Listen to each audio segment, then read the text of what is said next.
Welcome to Monk's Temple. Tonight, I invite you to journey through ancient wisdom that will relax your mind and nourish your spirit. Make yourself comfortable. Let your body sink deeper into your bed, and allow your breathing to find its natural rhythm. As you settle in, I'll share timeless stories that reveal the hidden purpose behind the connections in our lives. Each tale offers a unique perspective on how we grow through our relationships with others. Our first story takes us to a mountain monastery, where a young seeker discovers why certain people enter our lives exactly when we need them. The purpose of connections. People never enter our lives by chance. Buddha once said, "Everything that has a beginning has an ending. Make your peace with that, and all will be well." This timeless truth reminds us that all connections in our lives, whether brief encounters or lifelong bonds, have their season and purpose.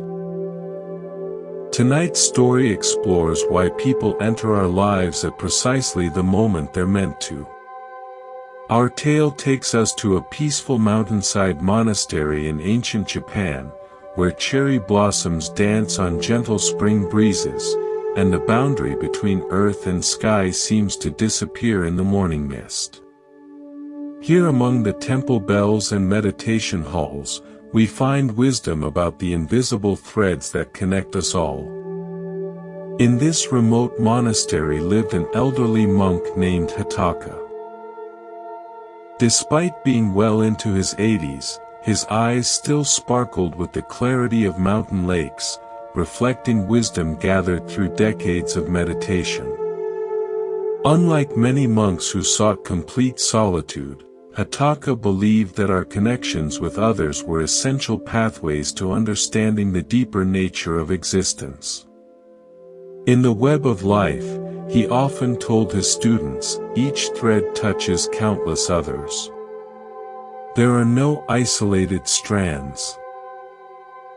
One particularly beautiful spring morning, as pink cherry blossoms swirled around his meditation spot beneath an ancient tree, Hataka noticed a young man approaching the monastery gates. The visitor moved with determination in his steps, but uncertainty in his eyes. Hataka recognized that look, the expression of someone carrying a question too heavy for their heart to bear alone. The young man, named Hiroshi, had traveled 17 days from a coastal village far to the south. Though he had never met Hataka before, something had drawn him to this particular monastery, to this particular teacher. Later, he would describe it as a feeling like being called by a voice I couldn't quite hear, but somehow understood. It was as though an invisible current had carried him there. After being welcomed and offered tea, Hiroshi finally gathered the courage to ask the question that had driven him across mountains and valleys. "Master Hataka," he began, bowing respectfully. "I've been troubled by something I cannot explain. Throughout my life, I've noticed that sometimes when I meet people, I feel an immediate connection, a sense of recognition, as if I've known them before. With others, I feel an immediate unease, a shadow crossing my spirit without clear reason." Hiroshi paused, searching for words. Do people come into our lives merely by chance, or is there some invisible pattern I cannot see? Hataka studied the young man's earnest face. For several moments, he remained silent, allowing Hiroshi's question to resonate in the space between them, like the lingering sound of a temple bell. "People never enter our lives by accident," Hataka finally replied, his voice carrying the texture of weathered stone. "This truth lies deeper than the deepest ocean. Each encounter is a thread in an invisible tapestry that began to be woven long before you drew your first breath. The Buddha taught that in this world, we are all connected. We have been each other's mothers, fathers, sisters, and brothers in countless past lives. This is not merely poetic language, but the actual nature of our existence. Rising slowly, Hataka gestured toward the sky above the monastery garden. Observe the birds, young Hiroshi. They appear to fly freely, charting their own course through the endless blue. Yet each is supported by invisible currents of air that guide and shape their journey. We too are carried by currents invisible to the eye. The flowing rivers of karma, intention, and connection that began long before this life and continue beyond it. Nothing in this world happens without cause.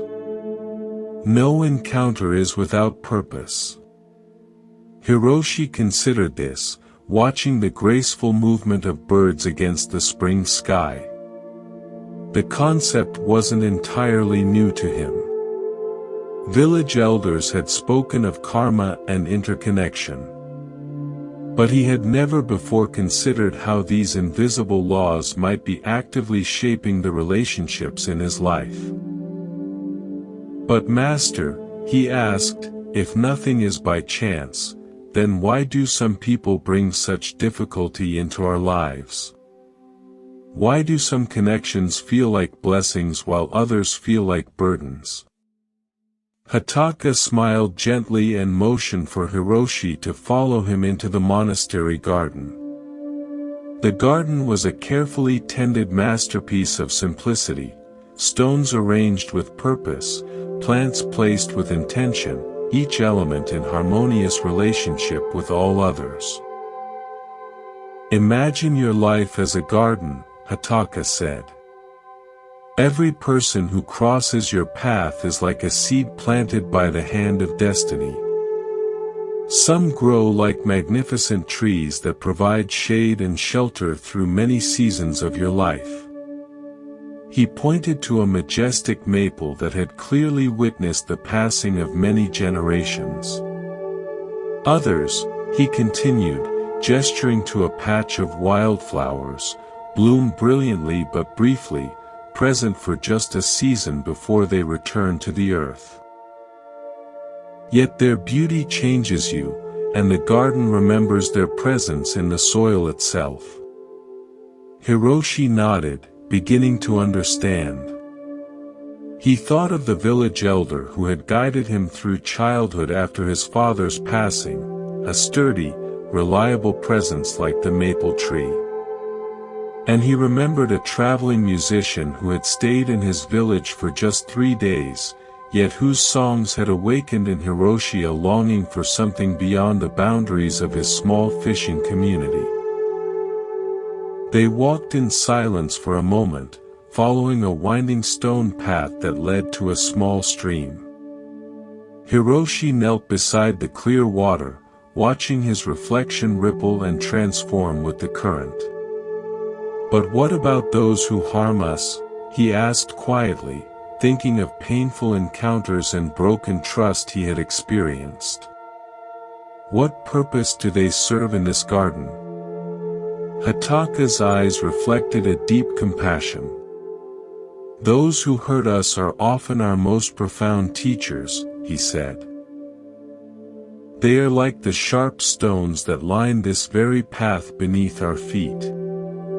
He bent down and picked up a smooth stone from the edge of the stream. When you first step on a sharp stone, you feel only pain. But over time, the passing of countless feet smooths its edges. The stone remains a stone, but its relationship with those who walk the path transforms. The difficult people in our lives, they each serve to shape your spirit in ways that gentle encounters cannot. They teach you where your path is not, helping you discover where it truly lies. Hiroshi considered this, remembering how each difficult encounter had ultimately strengthened his resolve or redirected his path in unexpected ways. There are fundamentally three types of people who enter the garden of your life, Hataka continued. First are those who support the structure of your journey, who provide foundation, boundaries, and stability. Like the banks of a river, they may constrain you, but in doing so, they give direction to your flow. Then there are those who bring renewal, who challenge your perceptions, introduce new ideas, or awaken dormant aspects of your spirit. Like spring rain on parched earth, they may disrupt your comfortable patterns, but they awaken new growth. Finally, there are the momentary guides, those who appear briefly at crucial junctures to illuminate a single step in your journey. Like this lantern, he said, pointing to a stone lantern, they need not remain forever to fulfill their purpose. A single moment of light in darkness may be enough to show the path forward. Hiroshi thought about the people in his life who had filled each of these roles, his mother steadfast as the mountain, the wandering scholar who had taught him to read, the old woman at the crossroads who had given him directions to this very monastery. I begin to understand, Hiroshi said. But Master, how can I know which connections to nurture and which to release? How do I discern the purpose of each person who enters my life? Hataka considered this carefully. The Buddha offered guidance when he said, in the end, only three things matter: how much you loved, how gently you lived, and how gracefully you let go of things not meant for you. Notice how each connection affects the garden of your spirit. Does this person's presence help beneficial qualities take root and grow? Or do they trample what is tender and beautiful within you? Your own inner wisdom will speak if you learn to listen. They sat in companionable silence for a time, watching the play of light and shadow across the garden. There is one more thing, Hataka said finally. Just as others enter your garden with purpose, so too do you enter theirs. In some lives, you are the sturdy tree providing shelter. In others, you are the brief but brilliant bloom that awakens beauty. You may be the challenging stone that ultimately smooths to become a step on someone else's path. The Buddha taught, thousands of candles can be lit from a single candle, and the life of the candle will not be shortened. Your presence in the lives of others can illuminate without diminishing your own light. Remember this, and move mindfully through the gardens you enter. As evening approached, Hiroshi prepared to continue his journey. I have one final question, Master Hataka, he said as they stood at the monastery gate. How can I remember these teachings when I return to the busy world below, where it's so easy to believe that encounters are merely random? Hataka smiled and reached into his robe, removing a small pouch. From it he took 3 small items, a smooth stone from the stream, a dried cherry blossom, and a tiny carved wooden lantern. Keep these with you, the monk said, placing them in Hiroshi's palm. When you doubt the purpose in your connections, remember the 3 types of encounter and look for the teaching each brings. And remember the Buddha's words, if you light a lamp for someone else, it will also brighten your path. With these words, Hataka bowed to Hiroshi, a gesture of respect from teacher to student, but also an acknowledgement between 2 travelers on the same endless path. As Hiroshi descended the mountain that evening, the small treasures secure in his pocket, he found himself noticing each person he passed on the road with new awareness.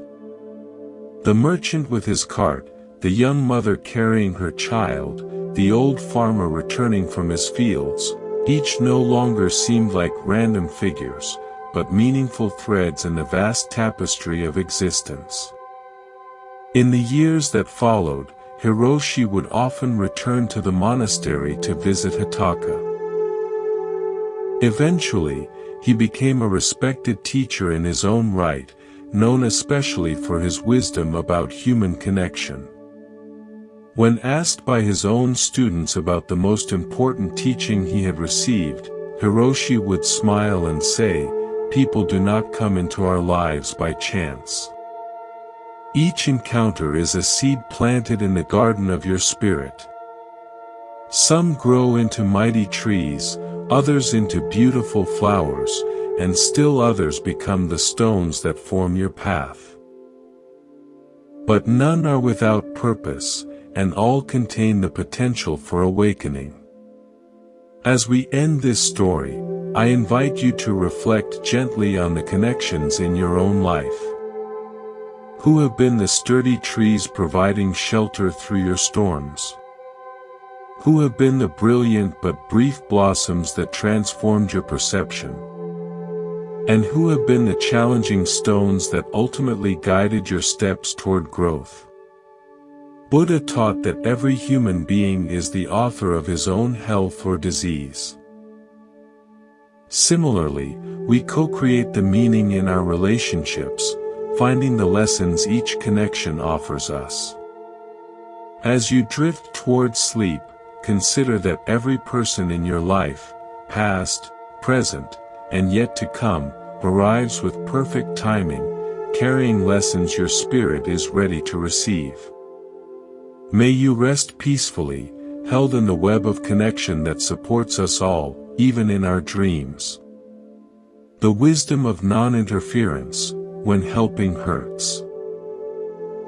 As the gentle light of dawn filters through the branches of ancient cedar trees, we find ourselves approaching a serene valley monastery known for its teachings on mindful action. Take a slow, deep breath as we transition to this new setting. Allow the tension in your shoulders to melt away as you exhale. Feel your body settling more deeply into relaxation. This story explores a paradox that many of us struggle with in our daily lives. Sometimes our well-intentioned efforts to help others can actually cause harm. The Buddha expressed this wisdom beautifully when he said, "If you want others to be happy, practice compassion. If you want to be happy, practice compassion." But what does true compassion look like? Is it always rushing in to fix others' problems? Or might there be a deeper wisdom in knowing when to step back? In this peaceful monastery surrounded by flowing streams lived the respected monk Noro, whose practical wisdom drew seekers from distant provinces. Unlike many spiritual teachers who spoke in riddles, Noro offered guidance that anyone could apply to everyday challenges. One crisp autumn morning, as red maple leaves danced on the breeze, a group of Noro's students gathered for his weekly teaching. Among them sat a young monk named Takashi, whose troubled expression caught Noro's attention. "Today," Noro began, his voice gentle yet clear as a mountain stream, "we will explore a teaching that many find difficult to accept. It is the wisdom of non-interference, of knowing when helping others is truly helpful and when it may cause unexpected harm." Several students exchanged confused glances. Surely helping others was always good. Wasn't that the foundation of their spiritual practice? Noro smiled at their puzzled expressions. "Life is like a great river," he continued, "and each of us is a small boat navigating its currents. How many of you have tried to steer someone else's boat without being asked? Nearly every hand in the room rose, including Takashi's, though his movement was hesitant. And how many found that their well-intended intervention created unexpected consequences? Again, most hands remained raised. Takashi's face flushed with emotion as he lowered his gaze to the wooden floor. "Let me share a story," Noro said. "It concerns two childhood friends, Shun and Masu, who grew up together in a coastal village. From their earliest days, these two were inseparable. As adults, their paths diverged.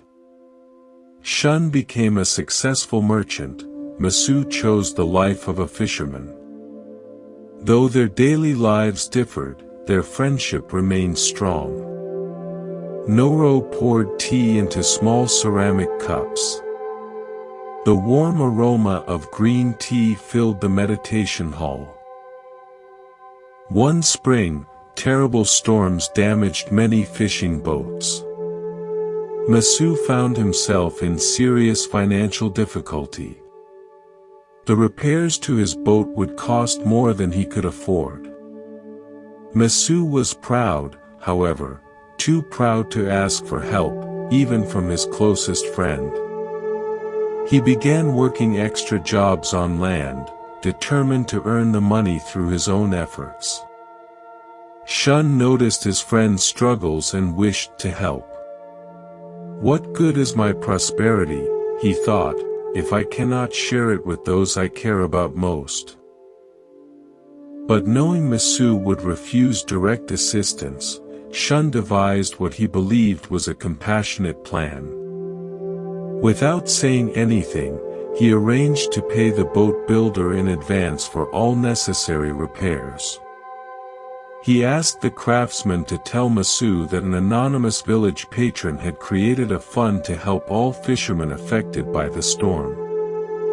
Noro paused, allowing the scenario to settle in his students' minds. When Masu heard this news, his initial relief quickly gave way to suspicion. No such patron had been mentioned in village meetings. After asking questions, Masu discovered the truth, that his childhood friend had arranged everything behind his back. Though the intention was kind, the deception wounded Masu deeply. Noro looked directly at Takashi, whose discomfort was now evident. When Masu confronted Shun about the secret arrangement, their conversation grew heated. "I would rather have worked for a year to fix my own boat than have you arrange this deception," Masu said. "Do you think so little of me that you believed I couldn't solve my own problems?" Shun was stunned. "I only wanted to help," he protested. "I have more than enough, and you were struggling." "But it wasn't your struggle to solve," Masu replied. "Some challenges we must face ourselves to discover our own strength." Noro continued, "The Buddha taught us, no one saves us but ourselves. No one can and no one may. We ourselves must walk the path. This wisdom reminds us that each person must discover their own way forward. But surely it's better to have a repaired boat than to struggle," another student questioned. "Is it?" Noro asked gently. "Consider what Masu lost in this exchange. He lost the opportunity to overcome a significant challenge through his own efforts.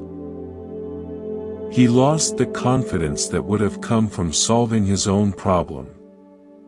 And perhaps most importantly, he lost trust in the one relationship he had always counted on to be honest." Takashi could remain silent no longer. "Master Noro," he said, his voice barely above a whisper.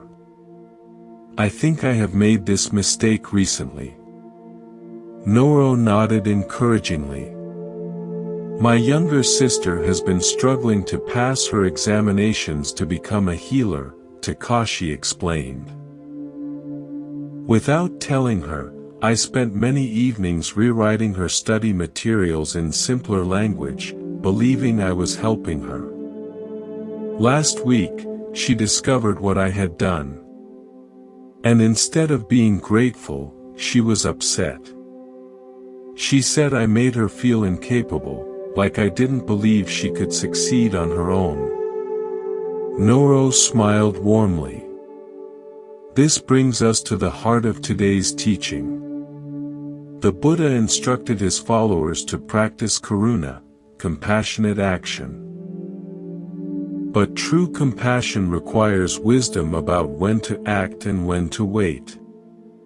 If someone is drowning and calls for help, by all means extend your hand without hesitation.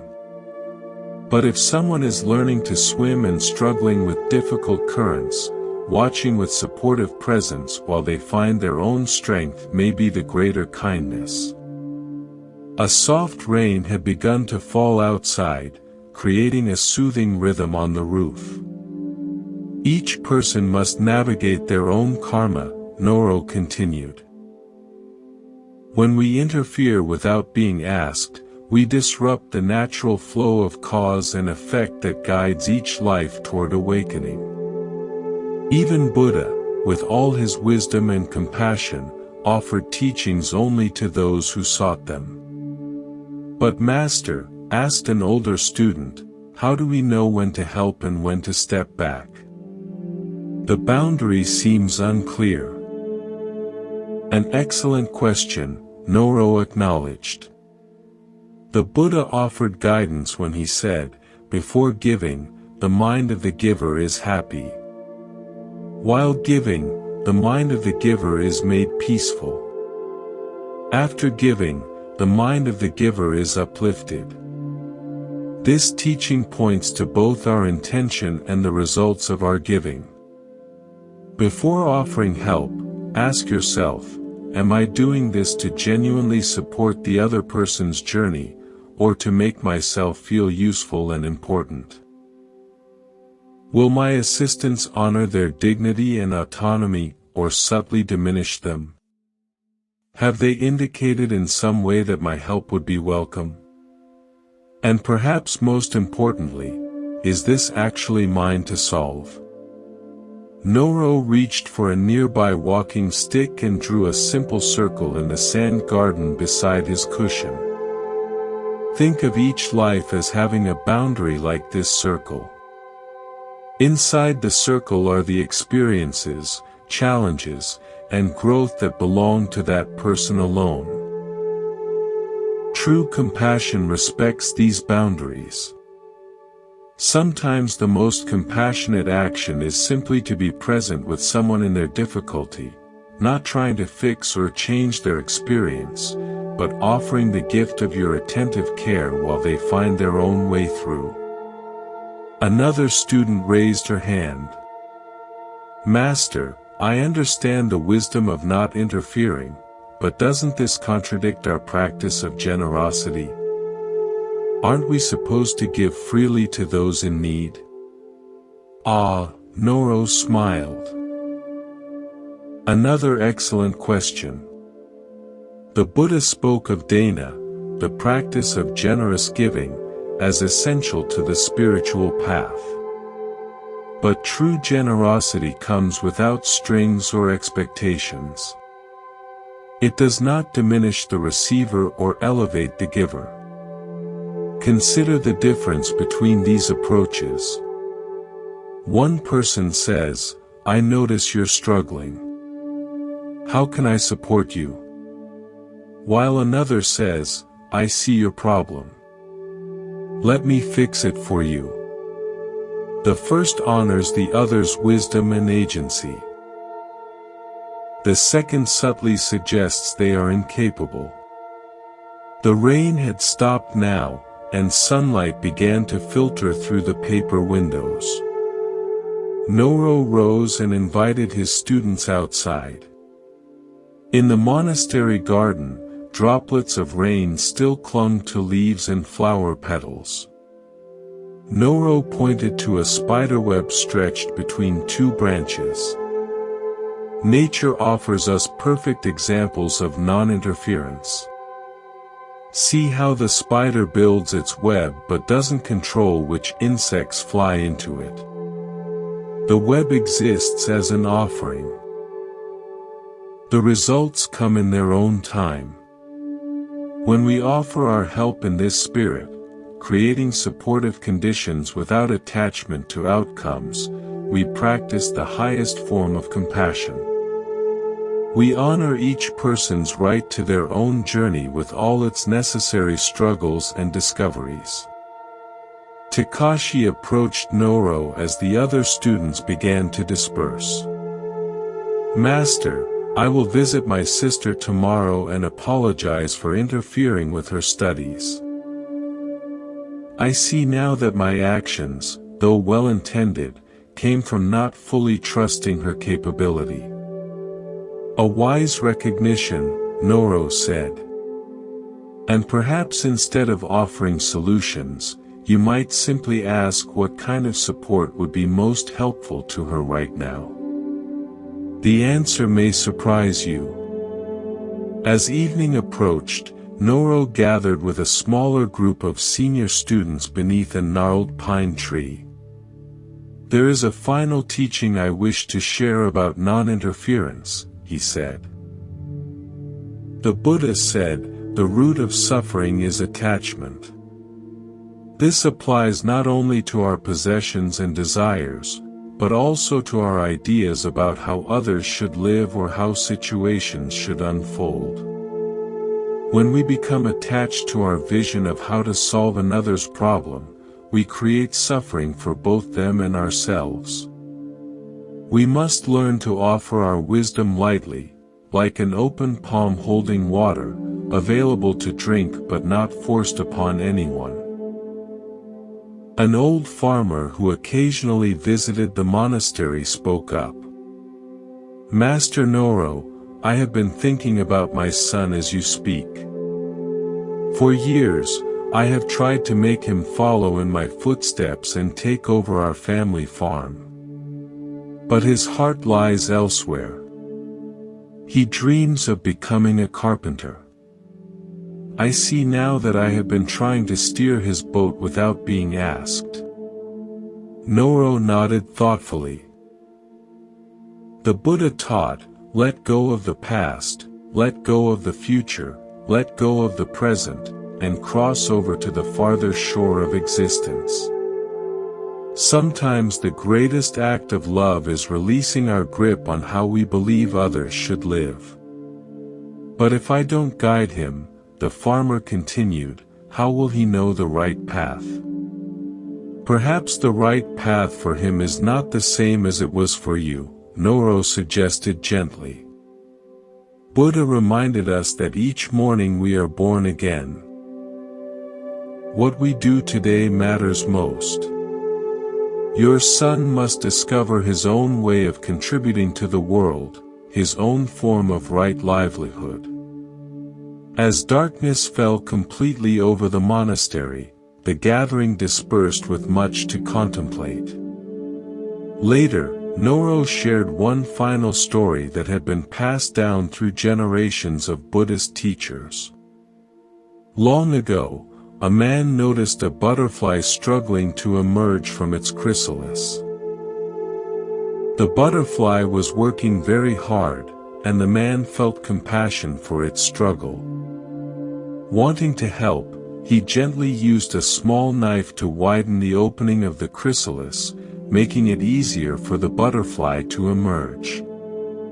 The butterfly came out quickly, with a swollen body and small, shriveled wings.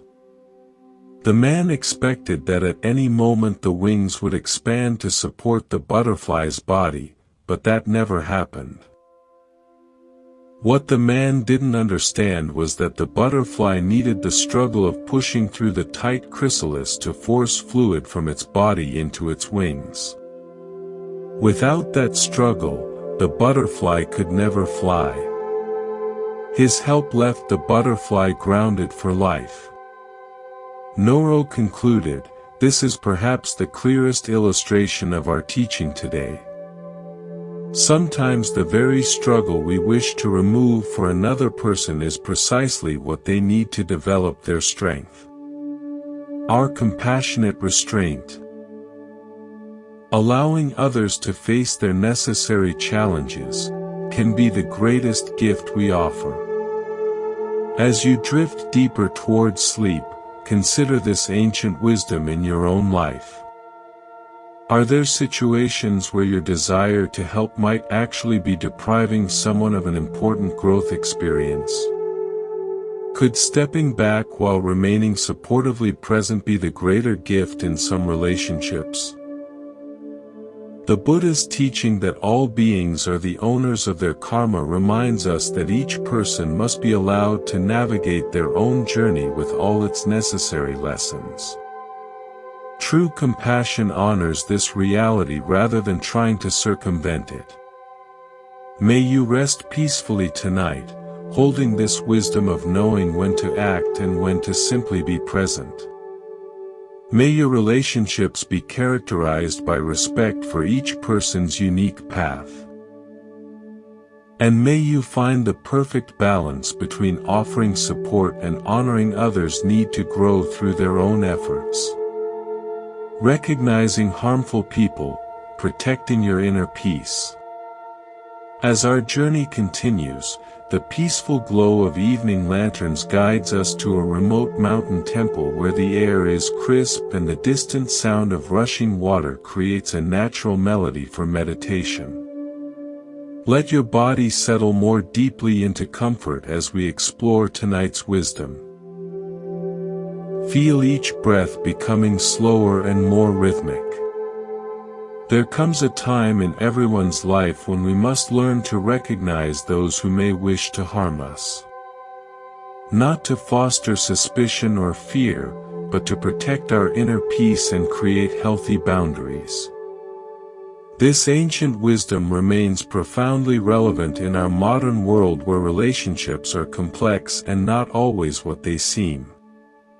The Buddha taught, "You yourself, as much as anybody in the entire universe, deserve your love and affection."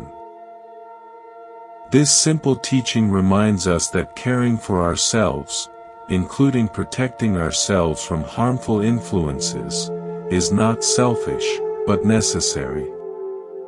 High on a misty mountain plateau surrounded by ancient pines stood a secluded temple known for its teachings on discernment and inner protection.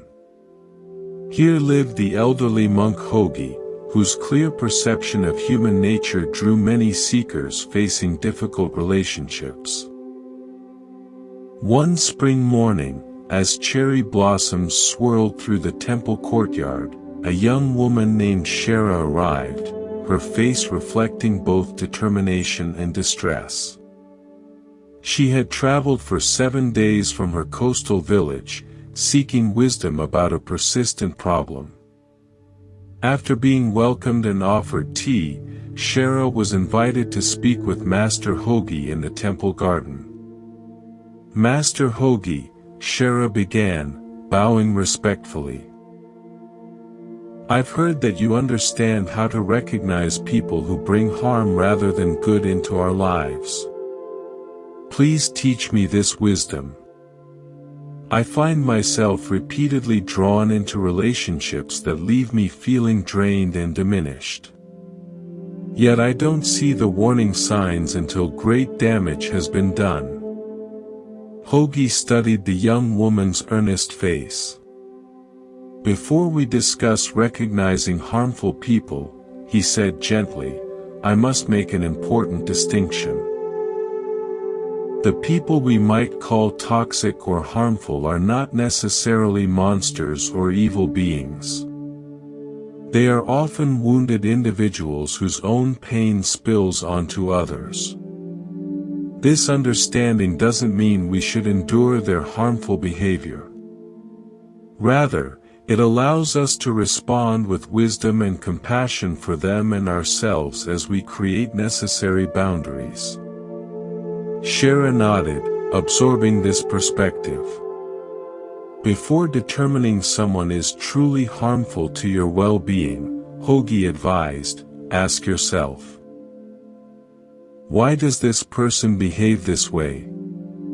Is there something in their past or present circumstances that might explain, though not excuse, their actions? And most importantly, is there anything I might do to prevent their behavior from continuing to affect me negatively? Only after honest reflection on these questions should you consider whether maintaining distance is the wisest choice for preserving your peace. The master invited Shara to walk with him through the temple gardens where early spring flowers were beginning to bloom. Now, Hoagie said, let me share the signs that can help you recognize when someone might be harmful to your well-being. The Buddha taught us to be lamps unto ourselves, learning to trust our own discernment rather than blindly following others. These signs will help illuminate what you likely already sense but perhaps have been taught to ignore. The first sign to watch for is constant manipulation, he began. Imagine someone who subtly distorts reality to achieve their goals, making you question your own perceptions and memories. Hoagie stooped to point out a vine that had wrapped itself around a young tree, slowly constricting its growth. Like this vine, manipulation is often gradual and difficult to notice until significant damage has occurred. The manipulator might use lies, selective truth-telling, or emotional pressure to control you. Shara's eyes widened with recognition. I worked with someone exactly like that, she said quietly. I always felt confused after our conversations, questioning decisions I'd previously been certain about. Hoagie nodded. The Buddha taught, 3 things cannot be long hidden: the sun, the moon, and the truth. Trust your confusion as a signal. When someone's words or actions consistently leave you feeling disoriented, your inner wisdom is trying to alert you to a discrepancy between what appears to be and what truly is. They walked on, following a stream that wound through the garden. The second sign, Hoagie continued, is a lack of genuine empathy. While many people might seem caring on the surface, those who are truly harmful often reveal a fundamental inability to care about others' feelings or experiences. This doesn't mean they never show concern. Rather, their concern appears selectively, usually when they need something from you or when others are watching. When you're suffering and there's nothing to be gained by supporting you, their true nature becomes apparent through their indifference. Shara thought of a friend who had seemed deeply interested in her life during social gatherings, but was consistently unavailable when she faced genuine difficulties. The Buddha said, there is no fear for one whose mind is not filled with desires. Those who lack empathy often view relationships primarily as transactions. What can this person do for me? When you cease to be useful for their desires, their seeming care evaporates. They paused by a stone lantern marking a fork in the garden path. Hoagie chose the route that led higher up the mountainside where they could look out over the valley below. The third sign to be mindful of, the monk continued, is someone who habitually creates conflict. Even in situations where harmony prevails, this person seems to thrive on tension and disagreement. They may spread rumors, create misunderstandings between friends, or constantly find fault where none exists. Why would anyone want to create conflict? Shara asked. Some people feel more secure in chaotic environments because they grew up in them, Hogi explained. Others use conflict to manipulate outcomes or distract from their own behavior. And some, sadly, enjoy the power they feel when disrupting others' peace. The Buddha taught that hatred is never appeased by hatred in this world. By non-hatred alone is hatred appeased. This wisdom doesn't mean we should continue exposing ourselves to those who sow discord. Rather, it guides us to respond without adding our own hatred to the situation. As they reached a stone bench overlooking a spectacular view of the valley, Hogi continued. The fourth sign is an excessive need for control. Some people cannot allow others to make their own choices or live according to their own values.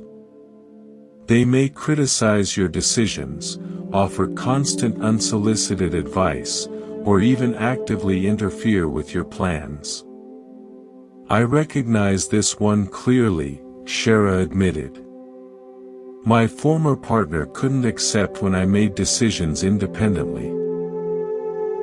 He would question everything from how I dressed to which friends I spent time with, always suggesting his way was better. Yes, Hogi nodded. And such control often begins subtly, presented as care or concern, before gradually increasing until your autonomy has been seriously compromised. The Buddha taught, no one saves us but ourselves. No one can and no one may. We ourselves must walk the path. Those who truly care for us respect our right to navigate our own journey, even when they might choose differently. A gentle breeze carried the scent of pine as they sat in comfortable silence. The fifth sign, Hogi continued, is chronic dishonesty. While everyone occasionally fails to be entirely truthful, harmful people often maintain elaborate webs of deceit. They may lie even when the truth would serve them better. Simply because deception has become their default way of relating to others. How can we determine if someone is chronically dishonest? Shara asked. Lies can be difficult to detect. Trust your instincts, Hogi advised. When stories don't quite align or explanations seem unnecessarily complex, your intuition often recognizes the discrepancy before your conscious mind can articulate it. The Buddha encouraged his followers to question everything, even his own teachings, and to verify truth through their own experience rather than accepting claims on authority alone. Also, he added, those who are dishonest typically can't maintain consistency over time. As another teaching states, three things cannot long be hidden: the sun, the moon, and the truth. They began walking again, following a path through a bamboo grove. The sixth sign to be mindful of, Hogi continued, is someone who consistently violates boundaries. After you've clearly expressed a limit or preference, they repeatedly disregard it, perhaps dismissing your concerns as unimportant or accusing you of being too sensitive. This disrespect for boundaries reveals a fundamental lack of respect for your autonomy. Shara nodded, remembering how her boundaries had often been treated as unreasonable restrictions. The Buddha taught the principle of ahimsa, non-harm, as a foundation for all relationships, Hogi affirmed. Honoring another's boundaries is a fundamental expression of this principle. As they emerged from the bamboo grove, they entered a garden of medicinal plants. The seventh sign, Hoagie said, is perhaps the most revealing. Pay attention to how you feel in someone's presence. Do you consistently feel diminished, anxious, or exhausted after interacting with them? Or do you feel energized, affirmed, and more fully yourself? Our bodies often recognize harmful dynamics before our minds can articulate what's wrong. The Buddha taught mindfulness of sensations as a primary path to wisdom. Your physical and emotional responses offer important information about whether a relationship supports your well-being or undermines it. Shara closed her eyes for a moment, scanning her body's responses as she thought about different people in her life. The contrast was striking. The final sign I'll share, Hoagie said as they returned to the temple entrance, is an absence of reciprocity. Healthy relationships involve a natural flow of giving and receiving over time. While perfect balance isn't necessary, there should be a general sense of mutual care and contribution. Those who consistently take without giving reveal a fundamental self-centeredness that makes genuine connection impossible. The Buddha taught that generosity creates merit and happiness for both giver and receiver. When someone shows no interest in experiencing the joy of giving, only of receiving, they miss half the blessing of relationship. They settled on cushions in a small meditation pavilion where the late afternoon sun created a golden glow. Master Hoagie, Shara asked, now that I can better recognize harmful people, what should I do when I encounter them? Sometimes complete separation isn't possible. Like with family members or colleagues. The old monk nodded. The Buddha offered guidance here too, teaching the middle way between harmful extremes. Neither complete entanglement nor absolute rejection is usually necessary. Instead, we can practice what I call compassionate distance. First, establish clear internal boundaries about what behaviors you will and won't accept. Then, communicate these calmly and directly when needed, without accusation or blame. For example, I'm not comfortable discussing this topic rather than, you always try to make me talk about things that upset me. Second, limit exposure to what you can manage without compromising your well-being.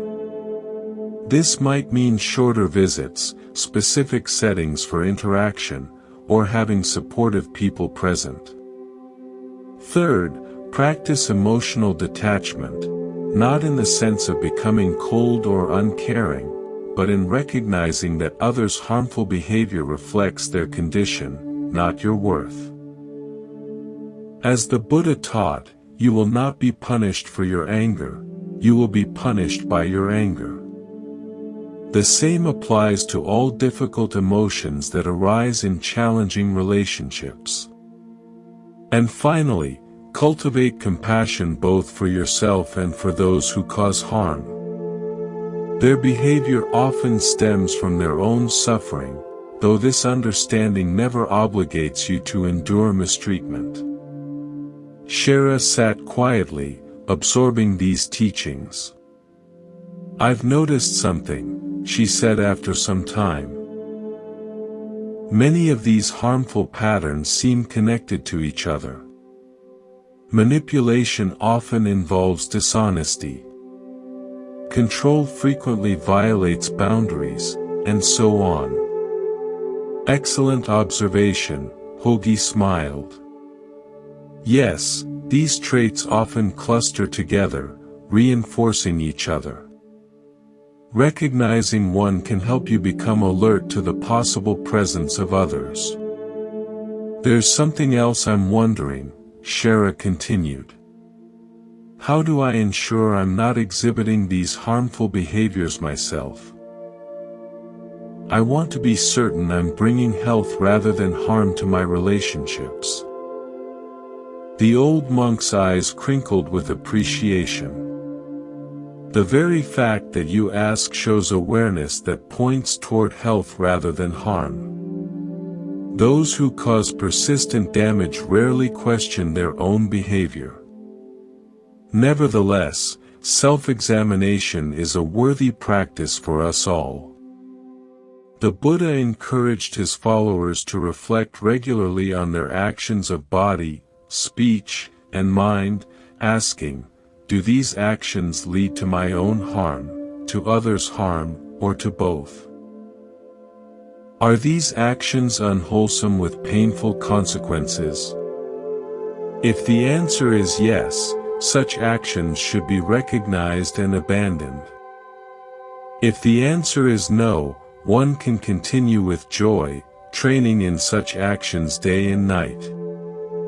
As evening approached, Shara prepared to return to the guest quarters. One final guidance Hogi offered as they parted, the Buddha taught, to understand everything is to forgive everything. As you recognize harmful patterns and create appropriate boundaries, try to maintain compassion rather than judgment. Most people who harm others were themselves harmed, though this understanding never obligates you to endure mistreatment. Remember, too, that people can change.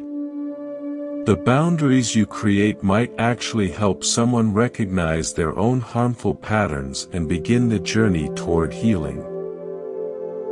Whether they change or not, your compassionate distance creates space for your own peace and growth. In the months and years that followed, Shara applied these teachings in her daily life. She became known in her village for both her clear boundaries and her compassionate heart. Young people sought her advice about relationships, and she shared Master Hogi's wisdom adapted to their specific situations. During one return visit to the mountain temple, she shared with Hogi how learning to recognize harmful dynamics had transformed not only her relationships with others, but also her relationship with herself. Indeed, the old monk smiled. The Buddha taught that we must be our own refuge, finding within ourselves the wisdom and compassion we seek in others. As you continue to recognize and release harmful patterns, both external and internal, you create more space for genuine peace to flourish. As you drift towards sleep, perhaps you too can reflect on the relationships in your life with these ancient insights. Notice which connections leave you feeling energized and which leave you drained. Consider whether clear, compassionate boundaries might help transform certain relationships into healthier forms of connection. The Buddha taught, you can search throughout the entire universe for someone who is more deserving of your love and affection than you are yourself, and that person is not to be found anywhere. You yourself, as much as anybody in the entire universe, deserve your love and affection. Let this wisdom guide you as you navigate your relationships, choosing connections that honor your worth and contribute to your peace. The richness of true connection, finding peace with few friends. As the night deepens around us, we journey to a different kind of sanctuary, a small mountain hermitage perched on a cliff overlooking a vast moonlit valley. Allow yourself to settle even more deeply into comfort as we explore tonight's wisdom. With each breath, feel your body becoming heavier, your mind growing quieter.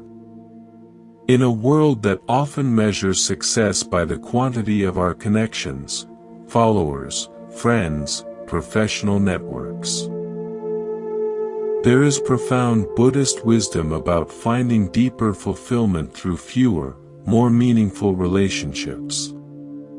Tonight's story explores why having just a few true friends might be not just sufficient, but actually preferable for genuine happiness and inner peace. The Buddha taught, "A true friend is one who stands by you in your hour of need."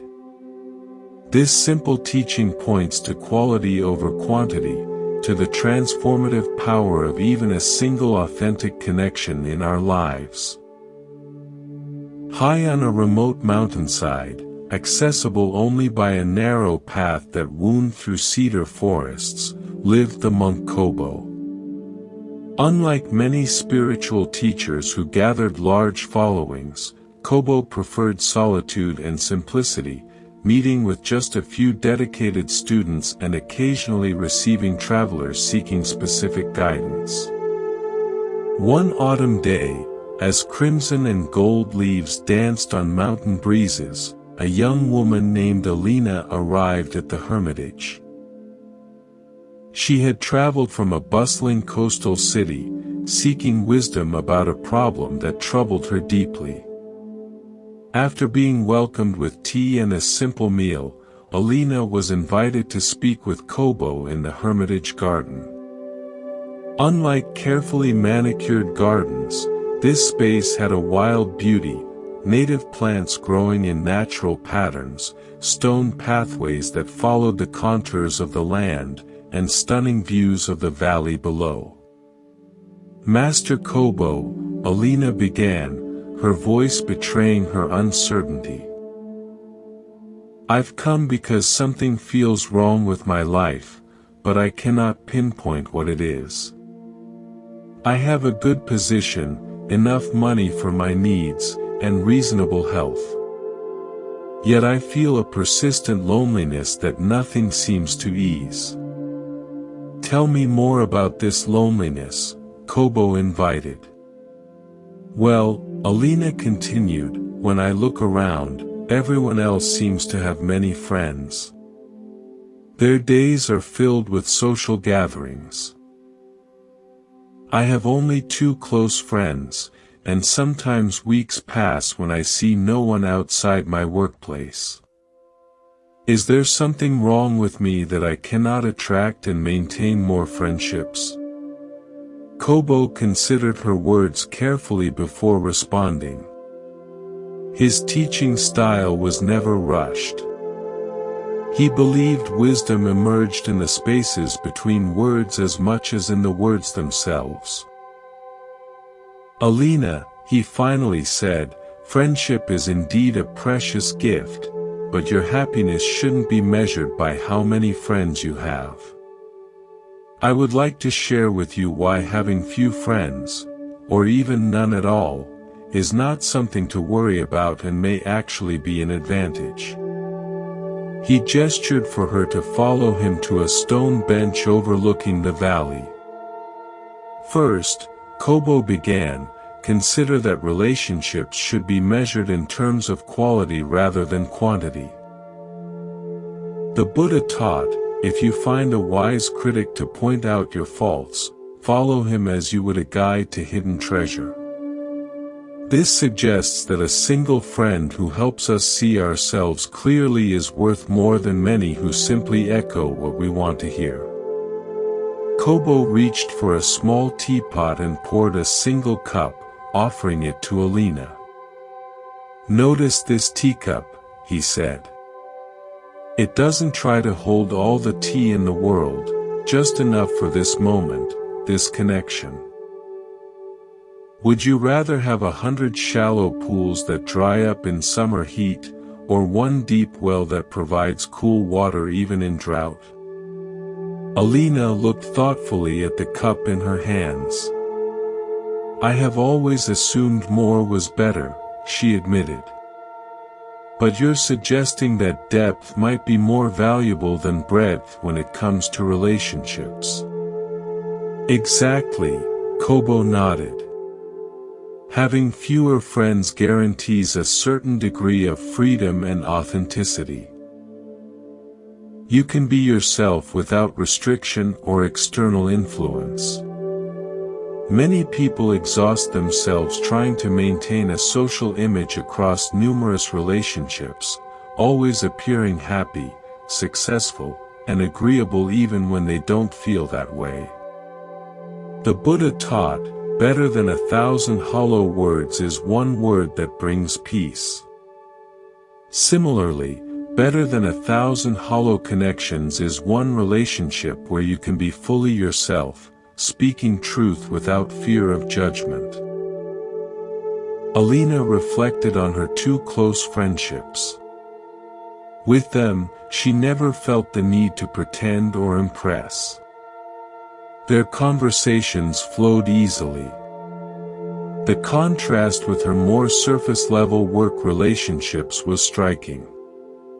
Having fewer friends allows you to focus your emotional energy on relationships that truly matter, Kobo continued. Think about how many conflicts or tensions usually occur in large groups.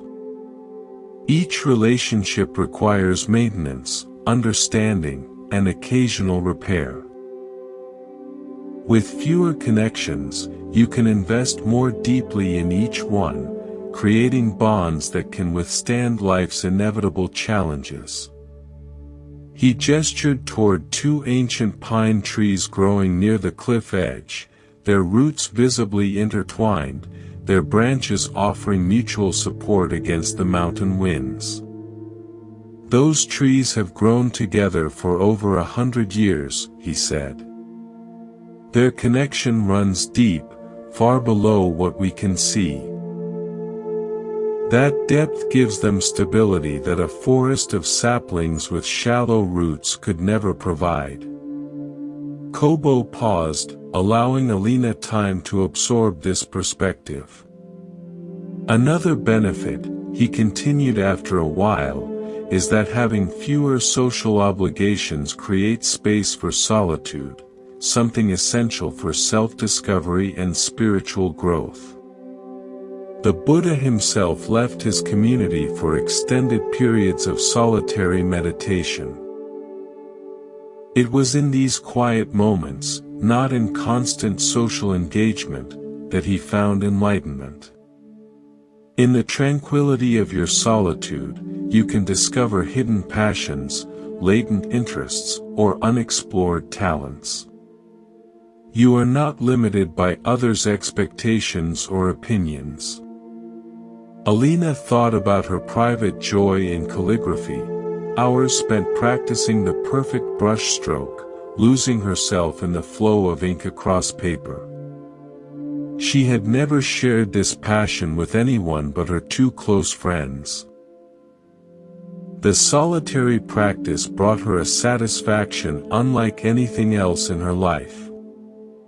I do treasure my quiet evenings, she admitted. Yet I still feel something is wrong with me for not having more friends like everyone else seems to. Ah, Kobo smiled gently. But what is everyone else really experiencing? The Buddha cautioned against comparing ourselves to others, noting that we see only their external circumstances, not their internal reality. Many people with numerous social connections still feel profoundly lonely because those relationships lack depth and authenticity. They perform themselves rather than being themselves. The laughter you hear at crowded festivals often masks inner emptiness that quieter souls like yourself might actually be addressing more honestly. The sun was beginning to set now, painting the valley in shades of amber and purple. Having fewer close ties allows for greater freedom in life choices, Kobo said after a while. Imagine receiving an opportunity to study with a master calligrapher in a distant province. With few attachments, you could follow this calling without the complicated web of obligations that might otherwise hold you back. The Buddha taught that attachment is a primary source of suffering. This doesn't mean we should avoid meaningful connections, but rather that we should hold them lightly, allowing both ourselves and others the freedom to follow our true paths. Alina nodded, remembering how her friend had recently moved to pursue her dream. Though Alina missed her daily presence, their friendship had easily accommodated the change. They now exchanged letters full of deeper reflections than their previous casual conversations had contained. The distance had paradoxically created a new dimension of intimacy. "There's something else to consider," Kobo added. "People who are content with fewer friends often possess certain admirable qualities. They tend to be more self-sufficient, thoughtful, and authentic. They don't settle for superficial connections, but wait patiently for relationships that truly resonate with their values and interests." The Buddha praised qualities like discernment and mindfulness. The ability to make wise choices about where we invest our energy. By being selective about your relationships, you're actually practicing these spiritual virtues. As darkness began to enfold the mountains, Kobo lit a small lantern that cast a warm glow over their conversation. "Consider your two close friends," Kobo suggested. "What qualities make these relationships meaningful to you? What needs do they fulfill that a dozen casual acquaintances could not?" Alina reflected thoughtfully. "With them, I never have to pretend. They know my flaws and love me anyway. We can share silence as comfortably as conversation. And they challenge me to grow rather than just making me feel good about myself as I am. Those are the markers of true friendship," Kobo affirmed. The Buddha described a true friend as one who stands by you in your hour of need. He didn't measure friendship by frequency of contact or shared activities, but by depth of commitment and mutual growth. "I think I understand," Alina said slowly. "But how do I stop feeling that something is wrong with me when I see others with their large social circles?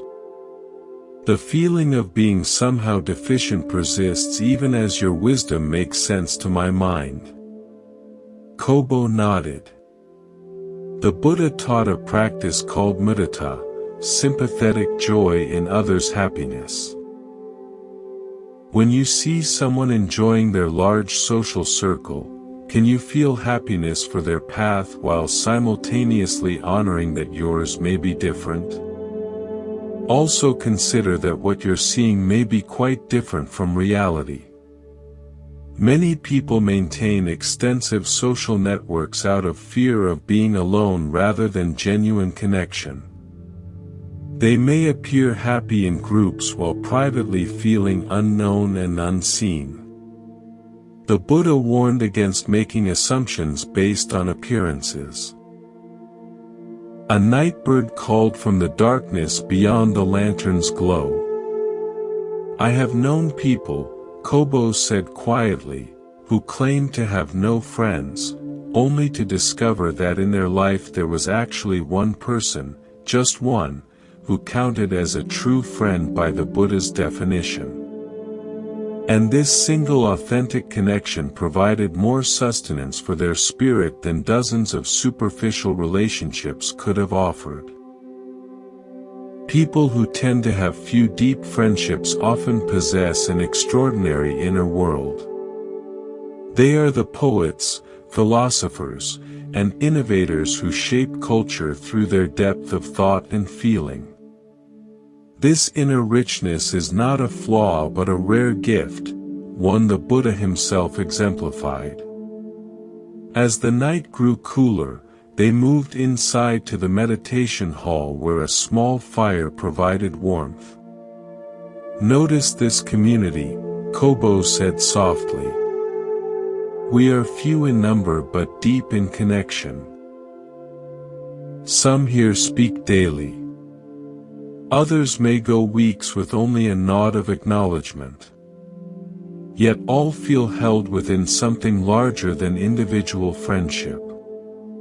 This too is a valid form of human connection, being alone together, each respected in their uniqueness. Alina observed the quiet harmony of the space. It reminded her of evenings in her own small home. The freedom to follow her interests without explanation or interruption, yet with the comfort of knowing her friends might visit if she desired company. Perhaps what she had interpreted as loneliness was actually a spaciousness that allowed her spirit room to breathe. The Buddha said, "Peace comes from within. Do not seek it without," Kobo reminded her. This teaching applies to your question about friendship. The sense of connection you seek cannot be found merely by accumulating more relationships. It emerges from your capacity to be fully present in the connections you already have, including your relationship with yourself. Try this practice, he suggested. Each day, bring full awareness to your interactions with others, whether you're dear friends or casual acquaintances. Notice when you feel truly seen and when you feel you're performing a social role. This mindfulness will help you distinguish between connections that nourish your spirit and those that deplete it.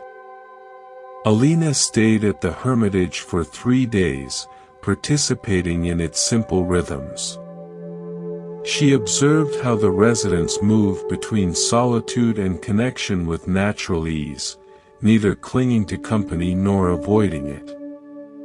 On her final evening, she joined Kobo for tea in the garden once more. The moon was full now, illuminating the valley with silver light. "I've been thinking about what you said about quality over quantity," Alina reflected. "I realize I've been measuring myself against a standard that doesn't actually align with what brings me joy.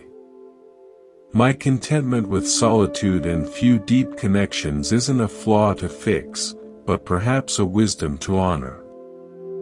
Kobo smiled, pleased with her insight.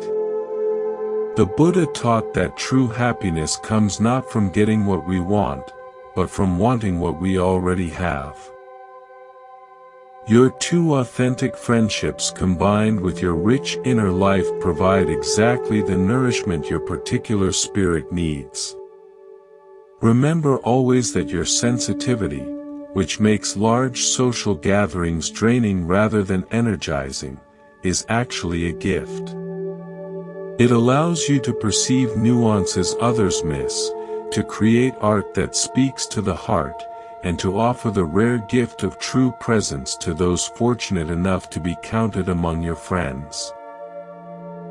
As Alina prepared to depart the next morning, Kobo offered one final teaching. The Buddha said, "Happiness is not having much, but giving with a full heart." Perhaps the measure of friendship is not how many people you know, but how fully you give yourself to those connections that genuinely matter. In the years that followed, Alina remained content with her small circle of deep friendships. She no longer compared herself to those with larger social networks, recognizing that different souls require different forms of nourishment. She discovered that her capacity for solitude and depth made her a particularly valuable friend to those few who shared her values. During one return visit to the mountain hermitage, she shared with Kobo how his teachings had transformed not just her understanding of friendship, but her relationship with herself. "I no longer see my preference for depth over breadth as something to overcome," she told him. "Instead, I recognize it as a natural expression of my particular spirit. This acceptance has brought a peace I never found when trying to be someone I'm not. The Buddha would approve, Kobo smiled. He taught that self-understanding is the beginning of all wisdom. By honoring your nature rather than fighting against it, you embody his teaching that peace comes from within. As you drift toward sleep, perhaps you too can reflect on the quality of your connections rather than their quantity. Consider which relationships in your life offer genuine nourishment for your spirit. Where do you feel truly seen, accepted, and encouraged to grow? Remember the Buddha's wisdom that a true friend is one who stands by you in your hour of need. By this measure, even one authentic connection may provide more sustenance than countless surface-level acquaintances. And if you find joy in solitude or prefer a small circle of deep friendships, know that this preference isn't a flaw, but possibly a wisdom, one shared by many profound thinkers throughout history. May your sleep be peaceful tonight. May you awaken with renewed appreciation for the true connections in your life, whether many or few. And may you find contentment in being exactly the type of friend your unique spirit is designed to be. The power of forgiveness, healing through letting go. Tonight, as the world grows quieter around us, we journey to a marketplace in ancient India where a powerful lesson in forgiveness awaits. Allow your body to become even heavier, your breath deeper and more rhythmic. As we explore the transformative power of letting go, feel yourself releasing any tension you've been carrying. The Buddha taught, holding on to anger is like grasping a hot coal with the intent of throwing it at someone else. You are the one who gets burned. This profound wisdom reveals a truth many of us discover the hard way, that resentment hurts us far more than the person we're angry with. Tonight's story explores how forgiveness liberates not only the forgiven, but more importantly, the one who forgives. In a vibrant marketplace on the outskirts of Rajagaha, one of the largest cities of ancient India, a crowd had gathered to hear the Buddha speak.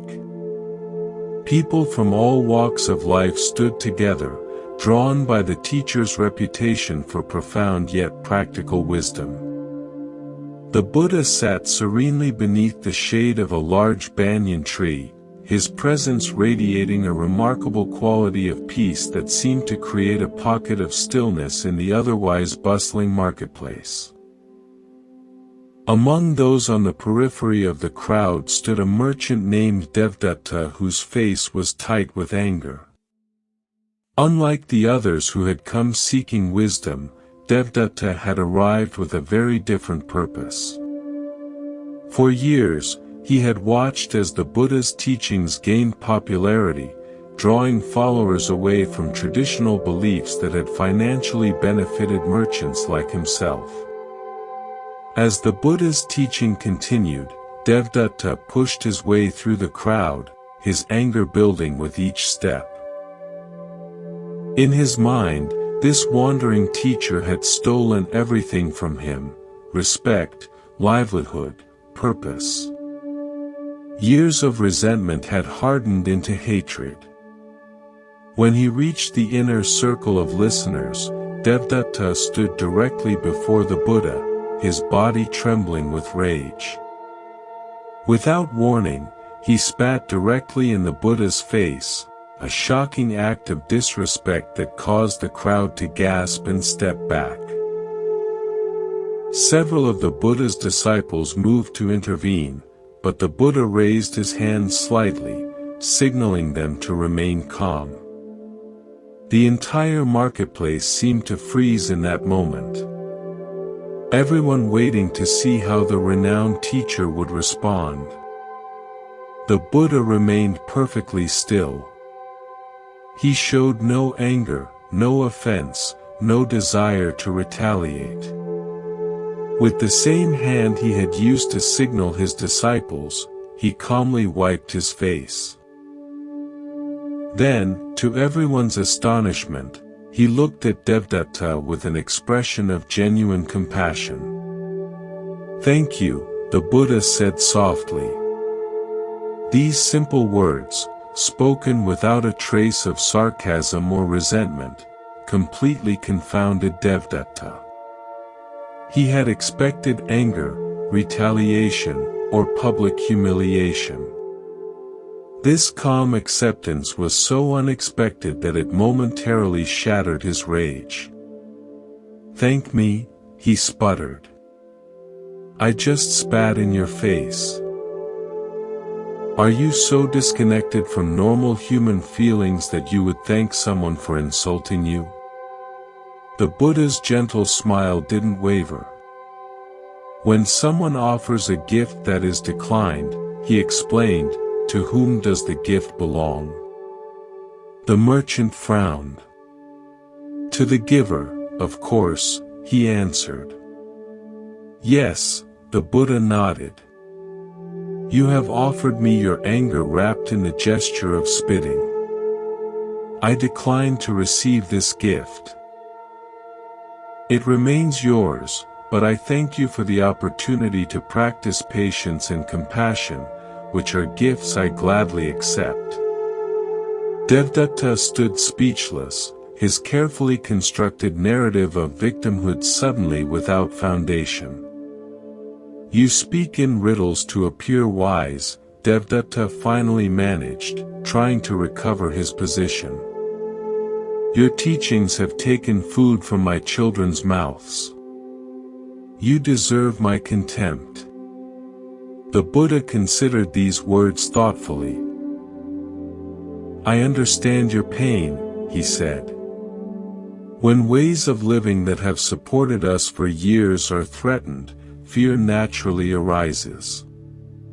But consider this: if your livelihood depends on others remaining in ignorance or fear, perhaps it is time to discover a new path that benefits both yourself and others. There are many ways to earn a living that create value rather than exploit need." Something in the Buddha's words, perhaps their lack of condemnation combined with their honest assessment, penetrated Devdatta's armor of anger. For the first time, he faced the possibility that his rage might be misdirected, covering a deeper fear about his own choices. Without another word, Devdatta turned and pushed his way back through the crowd. That night, Devdatta could not sleep. He paced his home, replaying the marketplace encounter in his mind. Each time he remembered the Buddha's calm response, he felt increasingly uncomfortable with his own behavior. The contrast between his burning anger and the Buddha's evident peace made clear which state was preferable. By morning, something had shifted within him. The anger that had defined his days for so long had begun to feel like a heavy burden he was tired of carrying. With the first light of dawn, he made a decision that surprised even himself. When Devdatta arrived at the Buddha's encampment, he found the teacher sitting beneath the same banyan tree. Approaching with none of the previous day's aggression, Devdatta stopped at a respectful distance and bowed deeply. The Buddha looked up, recognition in his eyes, but no trace of yesterday's confrontation in his manner. "I could not sleep," Devdatta began, his voice stripped of its earlier hostility. "Your response to my disrespect has shown me the ugliness of my own anger. I am ashamed of my behavior and ask your forgiveness." The Buddha regarded him thoughtfully. "There is nothing to forgive," he said gently. The man who stood before me yesterday burning with rage is not the same man who stands before me now seeking understanding. That man exists only in memory.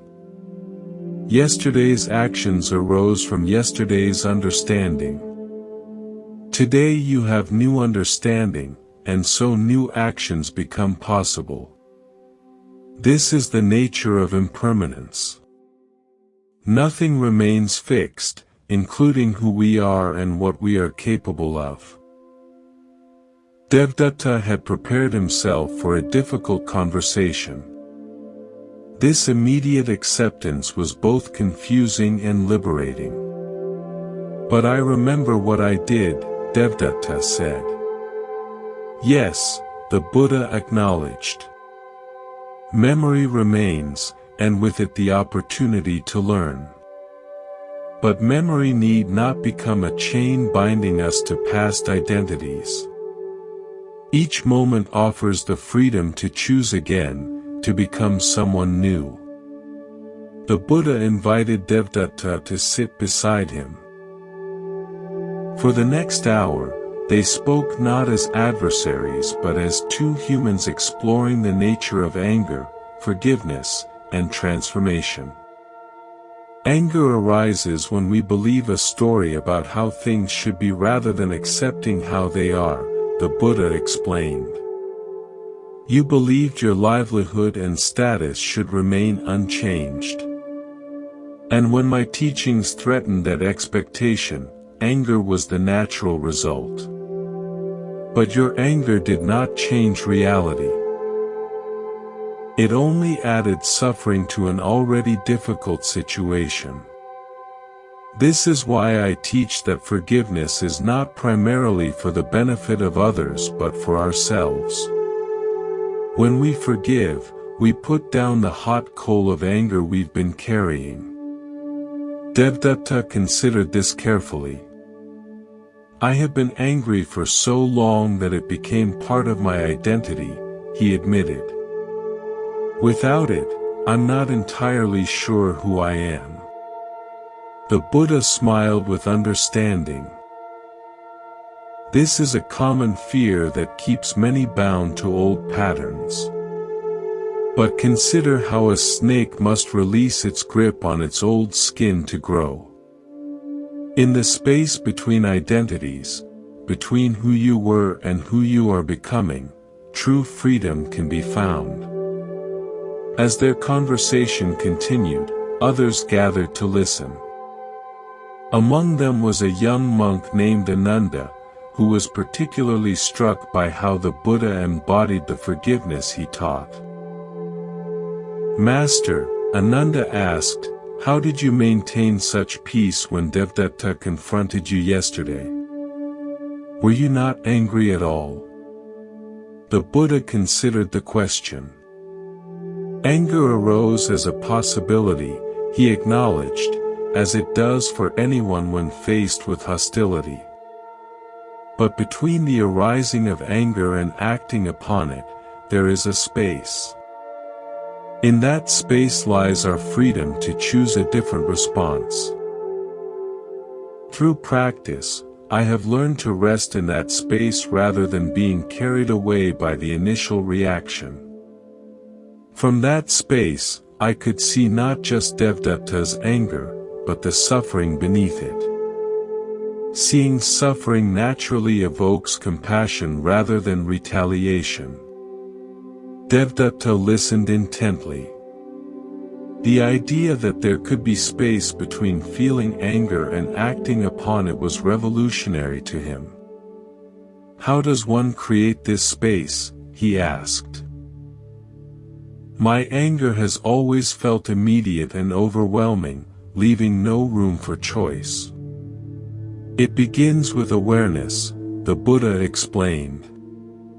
When anger arises, simply noting anger is present creates a small separation between yourself and the emotion. You are not your anger. You are the awareness that notices anger. From this awareness, new possibilities emerge. The breath can be a helpful anchor. When you feel anger arising, bringing attention to your breathing slows the mind enough to create space for wisdom. In that space, you might ask, will expressing this anger lead to harm or healing? Does it align with who I wish to become? Toward evening, as the gathering prepared to disperse, Devdatta addressed the Buddha one more time. I came seeking forgiveness, he said. But I'm leaving with something far more valuable, the understanding that I must forgive myself as well. My anger toward you was really anger at my own choices projected outward. The Buddha nodded, pleased with this insight. Self-forgiveness is often the most difficult kind. Yet without it, our forgiveness of others remains incomplete. When we truly forgive ourselves, we create space for genuine transformation. Remember, he added, forgiveness is not a single act but a practice, something we cultivate day by day, moment by moment. There will be times when old patterns of anger arise again. When this happens, greet them with the same compassion you would offer a friend who has lost their way, and gently redirect your mind toward peace. In the months and years that followed, Devdatta underwent a profound transformation. He did not abandon his merchant business entirely, but redirected it toward goods that genuinely benefited others. He became known for fair prices and honest representations.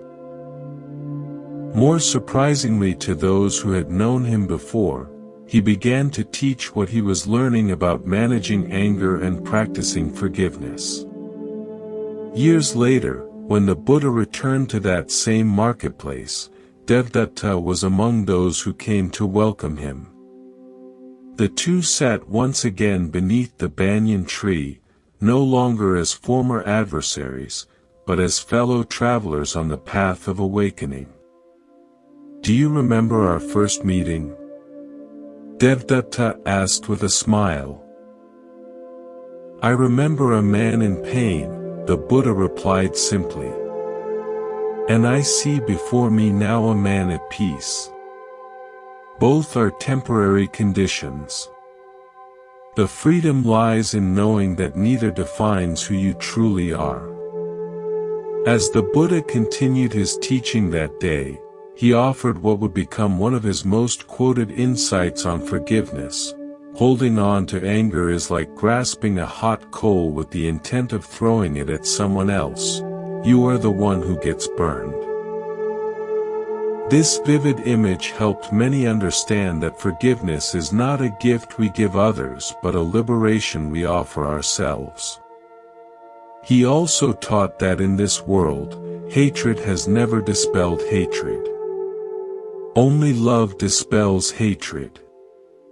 This principle, responding to negativity with its opposite rather than with more of the same, became a cornerstone of Buddhist practice and a guidepost for those seeking to break cycles of resentment and retaliation in their own lives. As you drift toward sleep, perhaps you too can reflect on the liberating power of forgiveness. Is there someone in your life, perhaps even yourself, who might benefit from the release of a grudge long carried? What burden of resentment might you put down, not for the benefit of the person who harmed you, but for your own peace? Remember the Buddha's wisdom that forgiveness is not about condoning harmful actions or forgetting important lessons. Rather, it's about freeing yourself from the ongoing pain of carrying yesterday's injuries into today's experience. It's about creating space between what happened and who you are now becoming.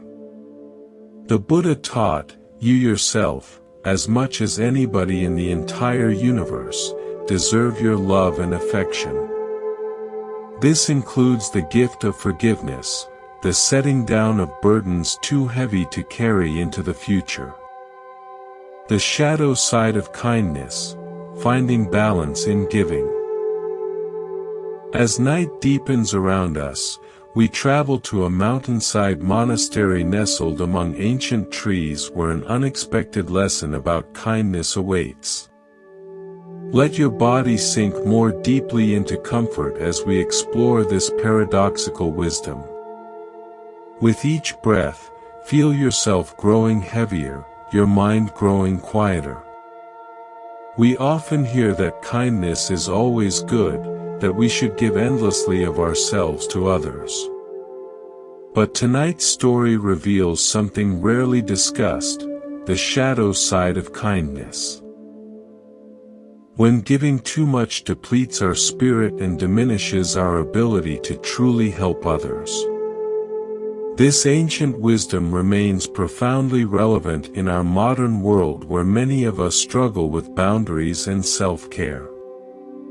The Buddha taught, you can search throughout the entire universe for someone who is more deserving of your love and affection than you are yourself, and that person is not to be found anywhere.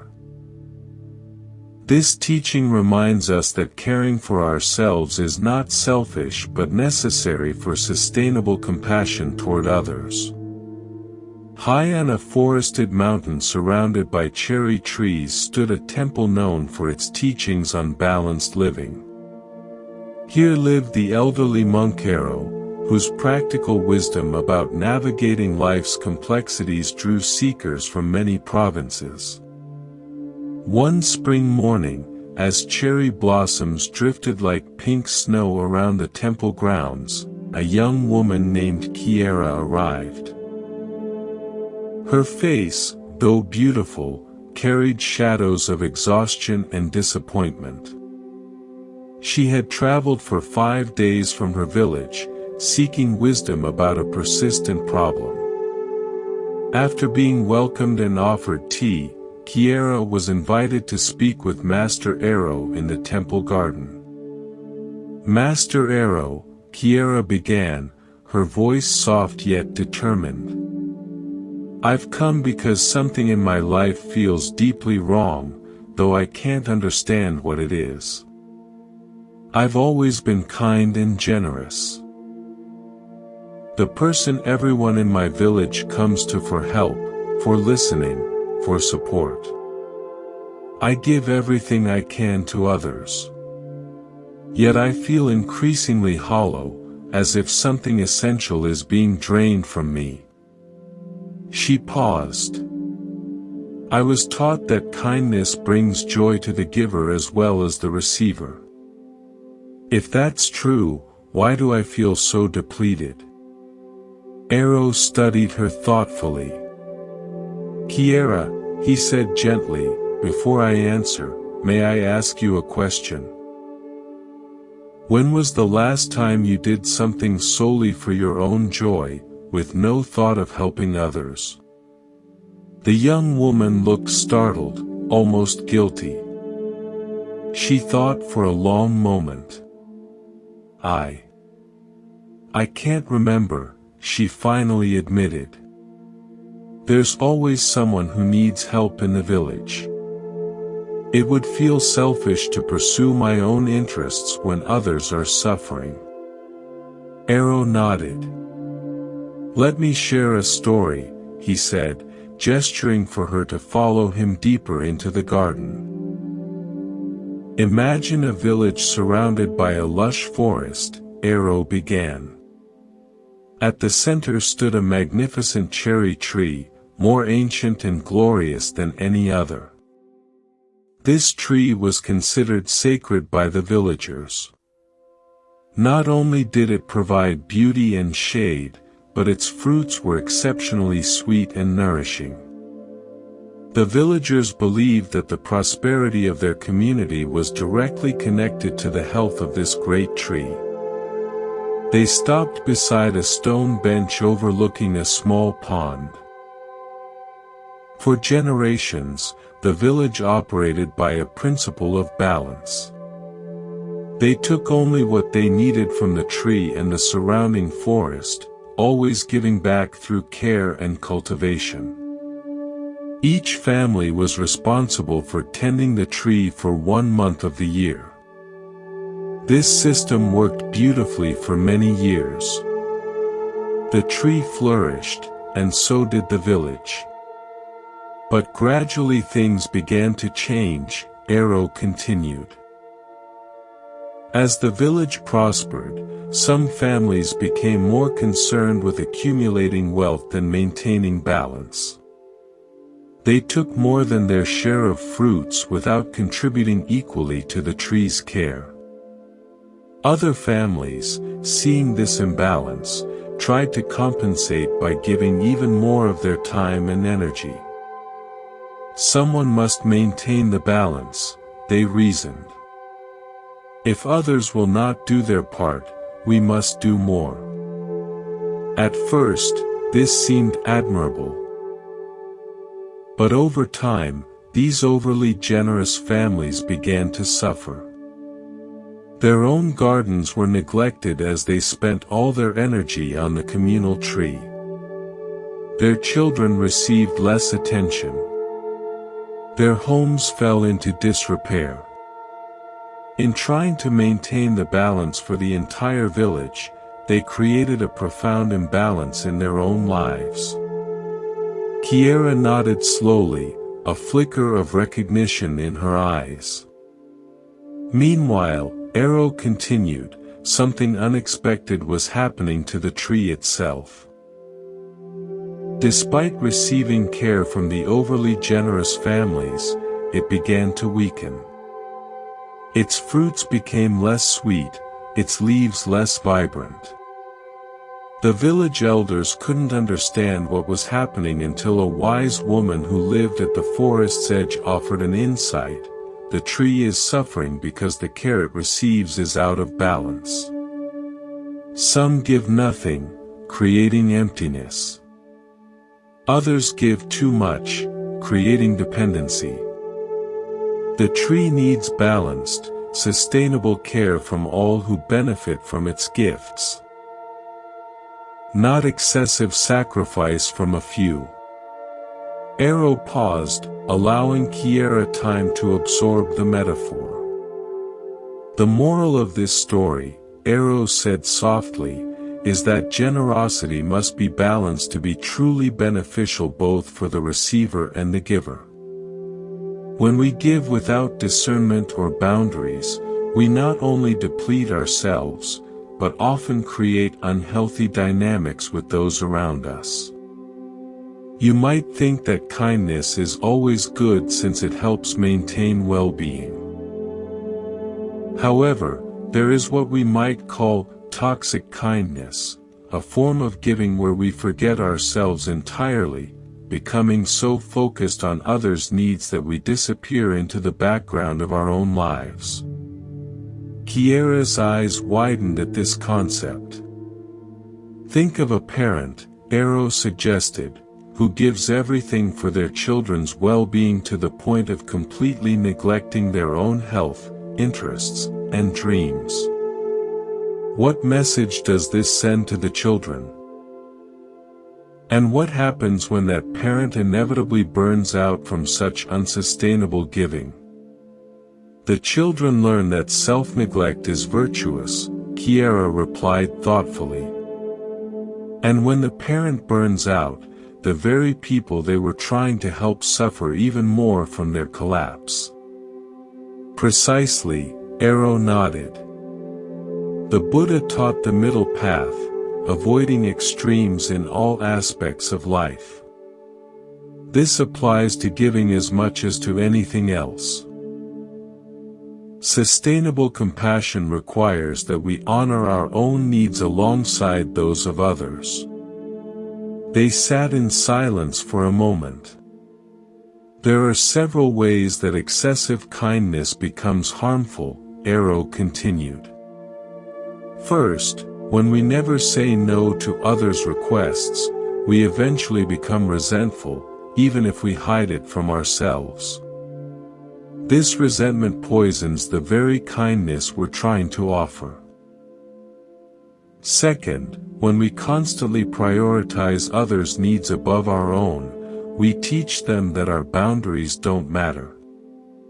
People come to expect our sacrifice rather than appreciating it as a gift freely given. Third, and perhaps most importantly, excessive self-sacrifice often comes from a place of fear rather than love, fear of rejection, fear of not being needed, fear of confrontation. Actions motivated by fear rather than love rarely bring the results we hope for. Kiera looked down at her hands. I recognize myself in what you're saying, she admitted. I've been afraid that if I stopped being constantly available to everyone, they would no longer value me. My kindness has been partly about earning my place in the community. Arrow nodded with compassion. The Buddha taught that there are 4 sublime states of mind: loving kindness, compassion, sympathetic joy, and equanimity. Note that equanimity, a balanced, peaceful mind, is essential alongside compassion. Without it, our compassion becomes distorted and unsustainable. He rose from the bench and gestured for Kiera to continue walking with him. Look at how these healing plants are cultivated, Arrow said as they reached a section where medicinal herbs grew. They need adequate space around them.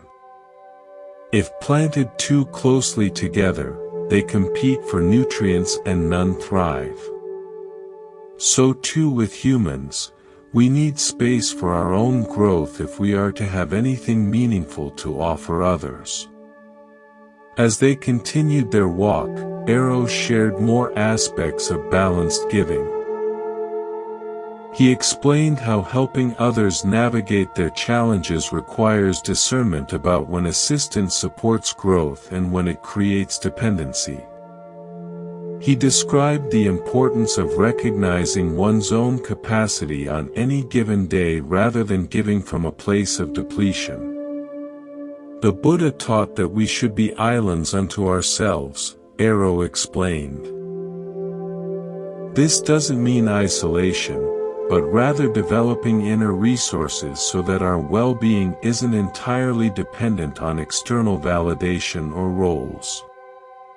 From this stable inner island, we can reach out to others in genuine service rather than from need. By midday, they had completed a circuit of the temple grounds and returned for a simple lunch. Master Arrow, Kiera asked, how do I find the right balance? How do I continue to be kind without losing myself in the process? Arrow smiled. The Buddha offered guidance through what he called the middle way, finding the path between harmful extremes. Let me share some practical approaches. First, establish clear boundaries. Decide what you can genuinely offer without resentment, and practice communicating these limits clearly and kindly.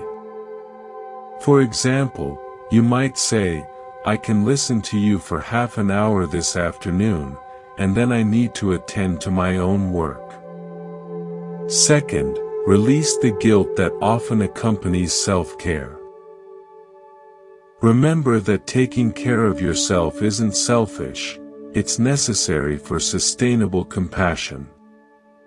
The Buddha himself took time for rest and solitude, even stepping away from his disciples regularly to replenish his energy. Third, pay attention to motivation. Ask yourself honestly, am I helping because it truly serves this person's highest good, or am I seeking approval, avoiding conflict, or fulfilling an identity as the helpful one? Genuine compassion comes from a clear heart, not from hidden needs. Kiera nodded, absorbing these teachings. Fourth, Arrow continued, cultivate discernment about when help is truly helpful. Sometimes allowing others to struggle through their challenges builds their capacity more than rescuing them. Ask, am I supporting growth or fostering dependency, before jumping in to solve problems. Finally, create a list of priorities that includes your own well-being and growth. The Buddha taught that we have duties to ourselves as well as to others. These include developing wisdom, ethical conduct, and inner peace, none of which can be achieved if we're constantly depleted from excessive giving. After lunch, Arrow guided Kiera through a meditation practice specifically designed to cultivate balanced compassion. Begin by extending kindness to yourself, he instructed. Imagine filling your own cup first until it naturally overflows to others. This isn't selfish. It's the only sustainable approach to genuine compassion. The meditation began with self-compassion, then gradually expanded to include loved ones, neutral persons, difficult people, and finally all beings. Throughout, Arrow emphasized maintaining equanimity, a balanced heart that offers love without becoming overwhelmed by others' suffering. The Buddha taught that true compassion includes wisdom, Arrow explained after the meditation concluded. It recognizes that each person must walk their own path and learn their own lessons. Our role isn't to take on others' journeys, but to offer support while honoring their autonomy and our own boundaries. As evening approached, Kiera prepared for her final night at the temple. One last guidance before you depart, Arrow offered. Remember that changing patterns of excessive giving often meets resistance from those who have come to expect your sacrifice. Some may try to make you feel selfish for establishing healthy boundaries. When this happens, recall the tree in our story. By reclaiming balance in your life, you're not becoming less compassionate. You're creating the conditions for genuine, sustainable kindness that truly benefits everyone, including yourself. That evening, in the quiet of her guest room, Kiera reflected on specific changes she would implement upon returning home. She would set aside time each day for her own interests. The poetry she had neglected, the walks in nature that replenished her spirit.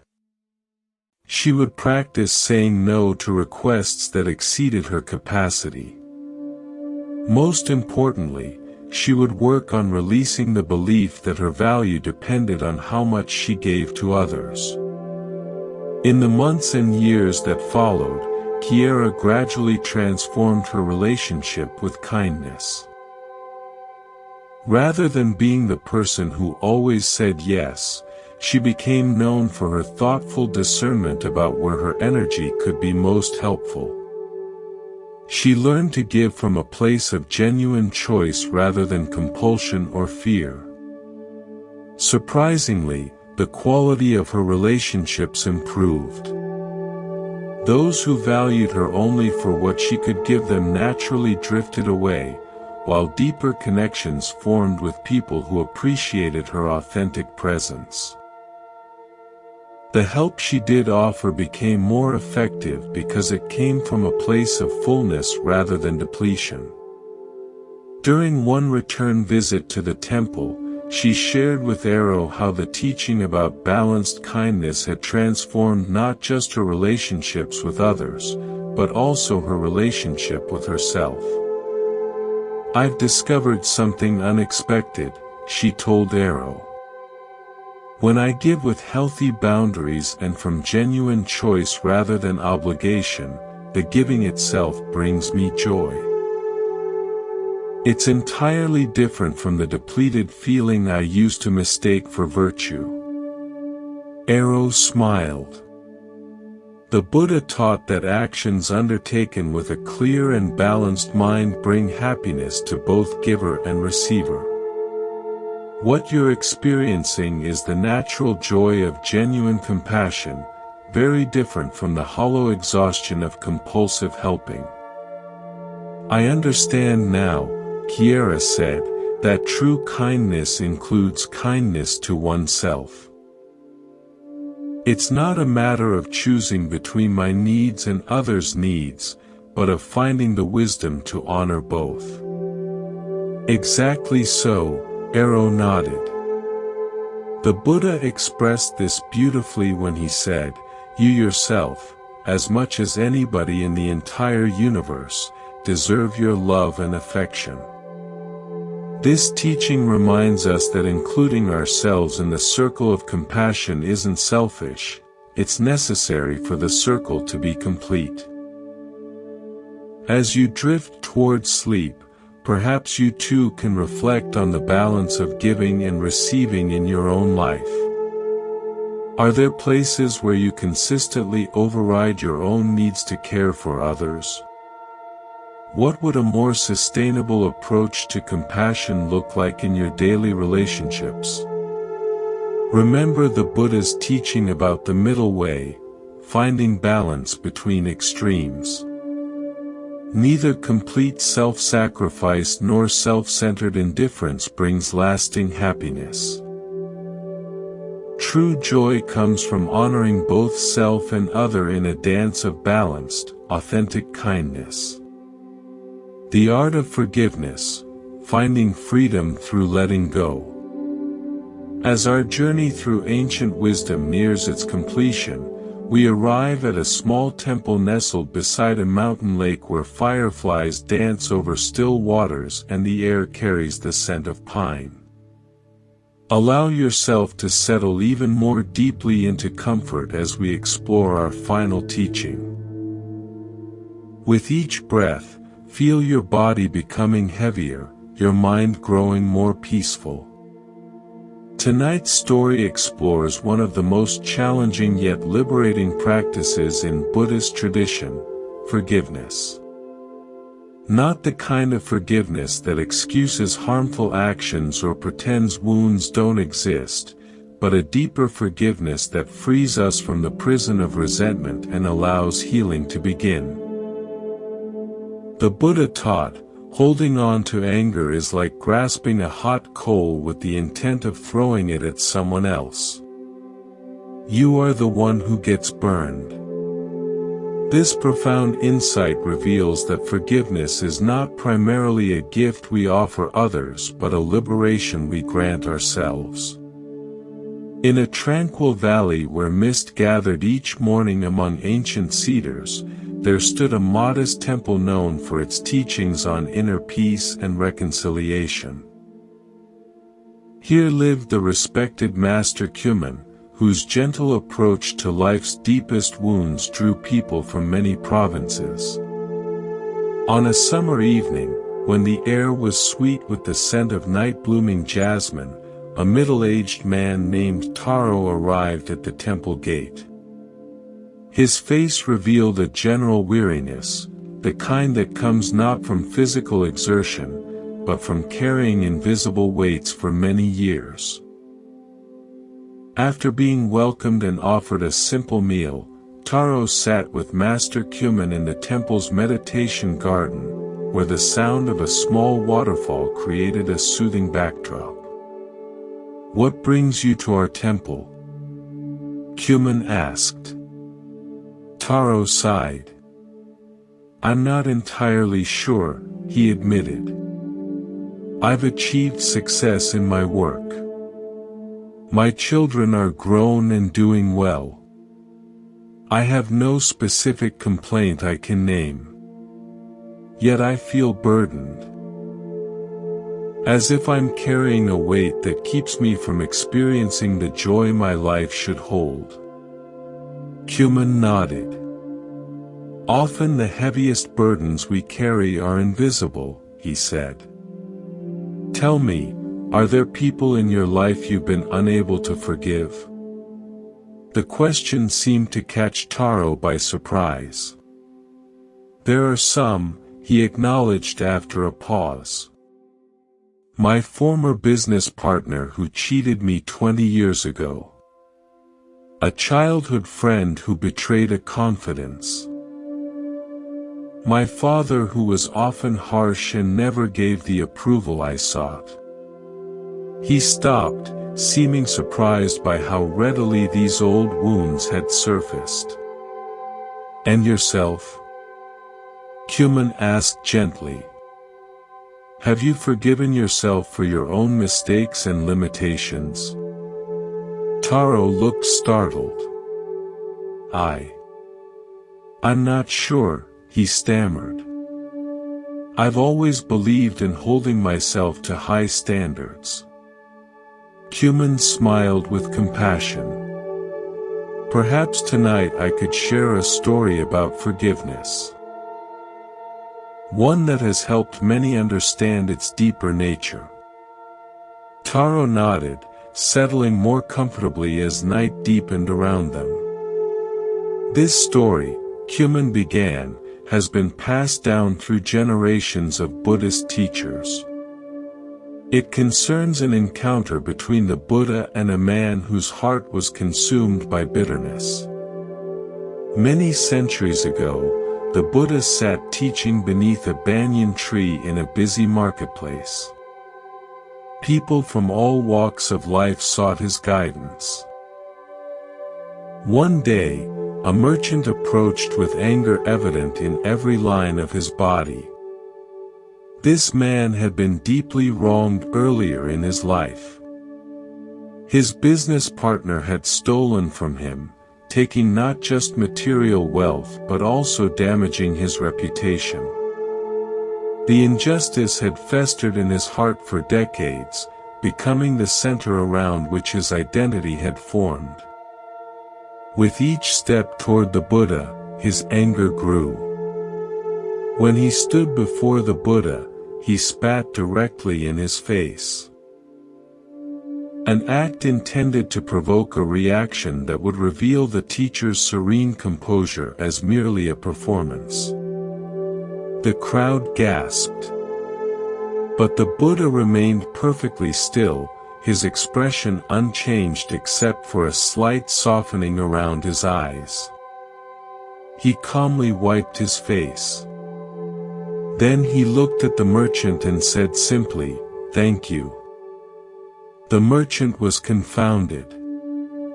"Thank me?" he sputtered. "I just spat in your face. Are you mad?" The Buddha replied, "You have given me the opportunity to practice patience. And you have revealed something important." "What could I possibly have revealed except my contempt for you?" the merchant demanded. "You have revealed the prison you live in," the Buddha said gently. For a man whose heart is free does not need to spit in another's face. Cuman paused, allowing the image to resonate in the quiet garden. The merchant left in confusion that day, he continued after a moment. But the Buddha's response created a crack in the fortress of resentment he had built around his heart. For the first time in decades, he began to consider the possibility that his anger might actually be the source of his suffering rather than its result. That night, the merchant could not sleep. By morning, he felt compelled to return to the teacher he had tried to humiliate. When he arrived, he approached with a very different demeanor. Bowing deeply, he said, "I have come to ask your forgiveness for my behavior yesterday." The Buddha looked at him. "There is nothing to forgive," he said. The man who stood before me yesterday burning with rage is not the same man who stands before me now seeking understanding. That man exists only in memory. But I remember what I did, the merchant protested. The shame kept me awake all night. Yes, the Buddha acknowledged. Memory remains, and with it the opportunity to learn. But you are not bound to continue being the person who acted from such suffering. Each moment offers the freedom to choose again, to become someone new. Taro's posture had changed as he listened. The tension in his shoulders had visibly released. The Buddha invited the merchant to sit with him, Cumin continued. For the next hour, they spoke not as adversaries, but as two humans exploring the nature of anger, forgiveness, and transformation. The Buddha explained that the practice of forgiveness is not about excusing harmful actions or forgetting important lessons, but about freeing oneself from the ongoing pain of carrying yesterday's injuries into today's experience. Imagine, the Buddha said to the merchant, that someone shot you with an arrow.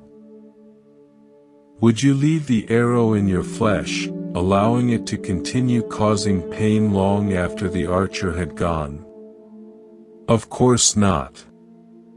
You would remove it immediately.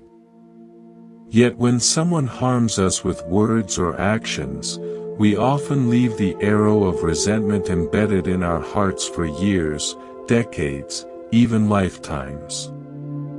But removing the arrow doesn't mean the person who shot it shouldn't face consequences, the merchant argued. Justice still matters. Indeed, the Buddha agreed. Forgiveness doesn't mean we abandon discernment or appropriate action. We can still establish boundaries, seek restoration, or even pursue justice through proper channels. But we do so from a mind unclouded by hatred, which is more likely to result in genuine resolution rather than escalating cycles of harm. The fireflies had grown more numerous now. Taro watched their dancing patterns as he absorbed the story. What happened to the merchant? He asked after a while. Cumin smiled. The merchant became one of the Buddha's most dedicated students. Having experienced the weight of carrying resentment and the freedom of letting it go, he was uniquely positioned to help others find the same liberation. The very experience that had been his prison became, through forgiveness, his path to freedom. But surely it can't be that simple, Taro objected. Some wounds are too deep. Some injustices too severe to simply let go. You're right that it's not simple, Cumin acknowledged. Forgiveness is rarely a single act, but rather a process, sometimes a lengthy one. The Buddha never suggested that we deny our pain or prematurely declare ourselves over it. What he offered was a practice, a way of gradually releasing our grip on resentment. Would you like to learn this practice? Cumin asked. Taro nodded. The practice begins with honesty, Cumin explained. We must first acknowledge the full extent of our hurt without minimizing it. This honors our experience and creates a foundation for genuine rather than superficial forgiveness. Next, we recognize that holding on to resentment isn't protecting us from further harm, but actually prolonging our suffering. As the Buddha taught, it's like continuing to drink poison and expecting the other person to die. Then we distinguish between the action and the person. All harmful actions arise from ignorance, fear, or pain, even those that seem deliberately cruel.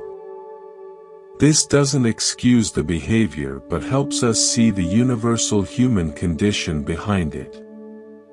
Finally, we make a conscious choice to release our grip on resentment, not for the other person's benefit, but for our own liberation. We might use a visualization of setting down a heavy burden or opening our clenched fist to let something go. Taro considered these steps thoughtfully. "What about forgiving oneself?" he asked. "You mentioned that earlier."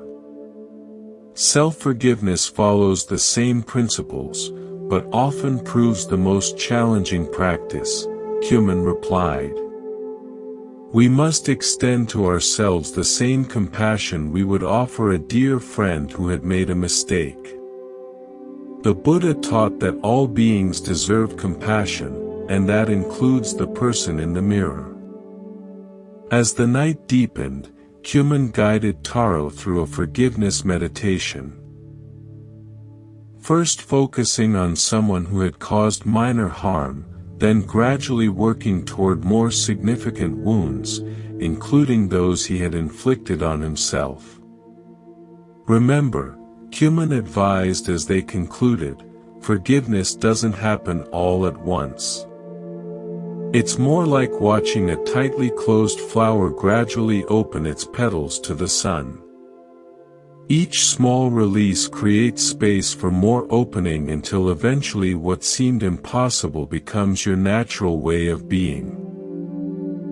Taro spent 3 days at the temple learning more about the practice of forgiveness. On his final evening, he joined Cumin for tea. "I feel lighter," Taro observed. "Not completely unburdened. These patterns have deep roots. But I can sense the possibility of freedom in a way I couldn't before." That glimpse of possibility is the beginning of transformation, Cumin affirmed. The Buddha said, if it were not possible to cultivate the good, would not tell you to do so. This applies to forgiveness as well. "What happens when we've done this work?" Taro asked, "but the other person doesn't acknowledge the harm they caused?" "My former business partner, for instance, has never admitted his dishonesty." "That's an important question," Cumin nodded. Reconciliation, the restoration of relationship, requires both parties to participate. Forgiveness, however, is something you can practice regardless of the other person's awareness or response. It's primarily about your liberation, not their absolution. The Buddha distinguished between forgiveness and foolishness. Forgiving someone doesn't mean trusting them again if they've shown themselves to be untrustworthy. It doesn't mean resuming a relationship that was harmful. It simply means releasing the burning coal of resentment so your own hand can heal. As the moon rose over the temple garden, Taro felt a peace he hadn't experienced in years. "One final teaching before you depart," Cumin offered. The Buddha said, "In the end, only 3 things matter: how much you loved, how gently you lived, and how gracefully you let go of things not meant for you." Forgiveness is the art of letting go with grace, releasing not just others from the prison of your judgment, but yourself from the prison of your resentment. In the months and years that followed, Taro gradually transformed his relationship with past hurts. The practice wasn't always easy. There were days when old resentments flared up strongly. But each time this happened, he would return to the practice Cumin had taught him. With each repetition, the process became more natural. Most surprisingly to Taro, the practice of forgiveness began to change not just his relationship with the past, but his experience of the present. He found himself less easily offended, more readily assuming good intentions, and more capable of addressing conflicts directly before they hardened into resentments. His capacity for joy expanded as the energy previously consumed by maintaining grudges became available for appreciation and creativity. During one return visit to the temple, he shared with Kyuman a significant development. He had finally had a conversation with his former business partner. "The meeting wasn't what I expected," Taro said. "He still denies any deliberate deception, seeing the situation entirely differently than I do. In the past, this would have reignited all my resentment. But this time, I could see his perspective, not agree with it, but understand how he might genuinely believe his version.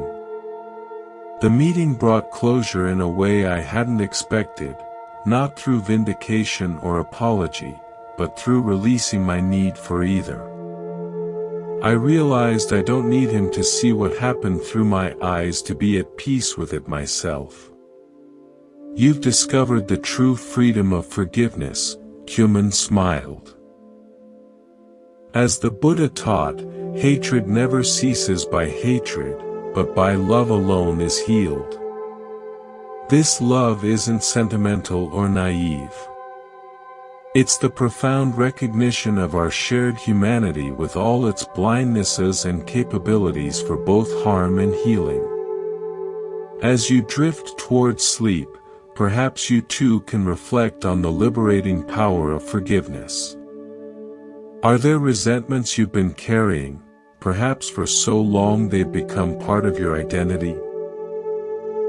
What would it feel like to begin releasing your grip on these old injuries? Not for the benefit of those who caused them, but for your own freedom and peace. Remember that forgiveness doesn't mean excusing harmful actions or pretending wounds don't exist. It doesn't mean resuming relationships that were harmful or trusting those who have shown themselves to be untrustworthy. It simply means putting down the burning coal of resentment so your own hand can heal. The Buddha taught, let go of anger. Let go of pride. When you are bound by nothing, you go beyond sorrow. This ancient wisdom offers a path to freedom that begins with a single choice, the choice to open your clenched fist and release what no longer serves your happiness. An original story, The Weaver of Kathmandu. Let us travel now from ancient Japan to the vibrant streets of Kathmandu, Nepal, where colorful prayer flags flutter in the Himalayan breeze and the scent of incense mingles with mountain air.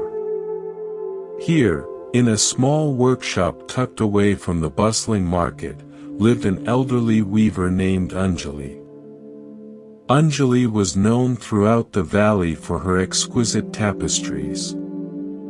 But what made her work truly remarkable wasn't just the beauty of the patterns, but the stories woven into each thread. She believed that every person's life was like a tapestry, and every encounter added a new thread to the design. One afternoon, a young Western traveler named Leo found his way to her workshop. He had been trekking through the Himalayas for months, seeking something he couldn't name: purpose, meaning, direction. The constant movement had become its own form of stillness, and he felt more lost with each passing week. "Grandmother," he said respectfully, using the local term of address for elder women, "I've heard you understand the patterns of life. Can you help me understand mine?" I feel like I'm wandering without direction, meeting people but forming no real connections, experiencing places but finding no home." Anjali smiled, her eyes crinkling at the corners. She gestured for him to sit at her loom. "Look at this tapestry," she said, running her fingers over a half-finished work. "What do you see?" Leo studied the intricate patterns. "I see colors, shapes, but I don't understand what they represent." "Exactly," Anjali said. "From where you sit, you see only individual threads. You cannot see the pattern emerging. But I, who have been weaving for 60 years, can see how each thread contributes to the whole design." She picked up a spool of golden thread. "This thread represents a teacher who changed your perspective." She selected a dark blue thread. "This one, a loss that deepened your understanding of compassion."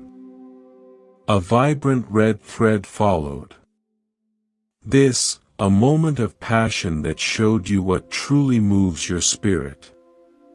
Leo watched, fascinated, as she wove these threads into the tapestry. "Your problem," Anjali continued, "is not that your life lacks pattern, but that you are standing too close to see it. You focus on individual threads, this person, that experience, and miss the emerging design." The Buddha taught that we are all interconnected, that no thread exists independently. Your wandering is not without purpose, it is gathering threads for a tapestry you cannot yet see. "But how do I know which threads to gather?" Leo asked. "How do I recognize the important encounters?" Anjali's hands never stopped moving as she spoke.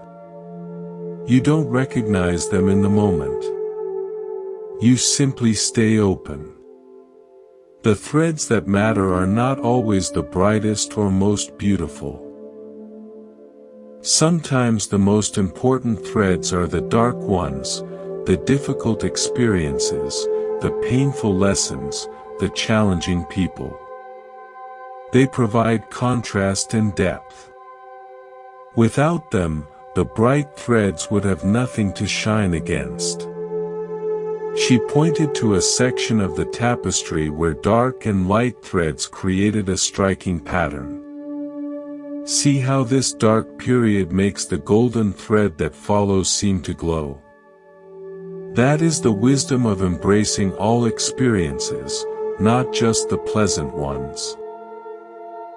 Leo thought about the people he had met on his travels, the kind family who had taken him in during a storm, the cynical traveler who had warned him against trusting strangers, the monk who had shared tea in silence with him at a mountain monastery. Each had left an impression, but he had viewed them as separate experiences, not as connected threads. The Western mind wants to understand the pattern before the weaving begins, Anjali said gently.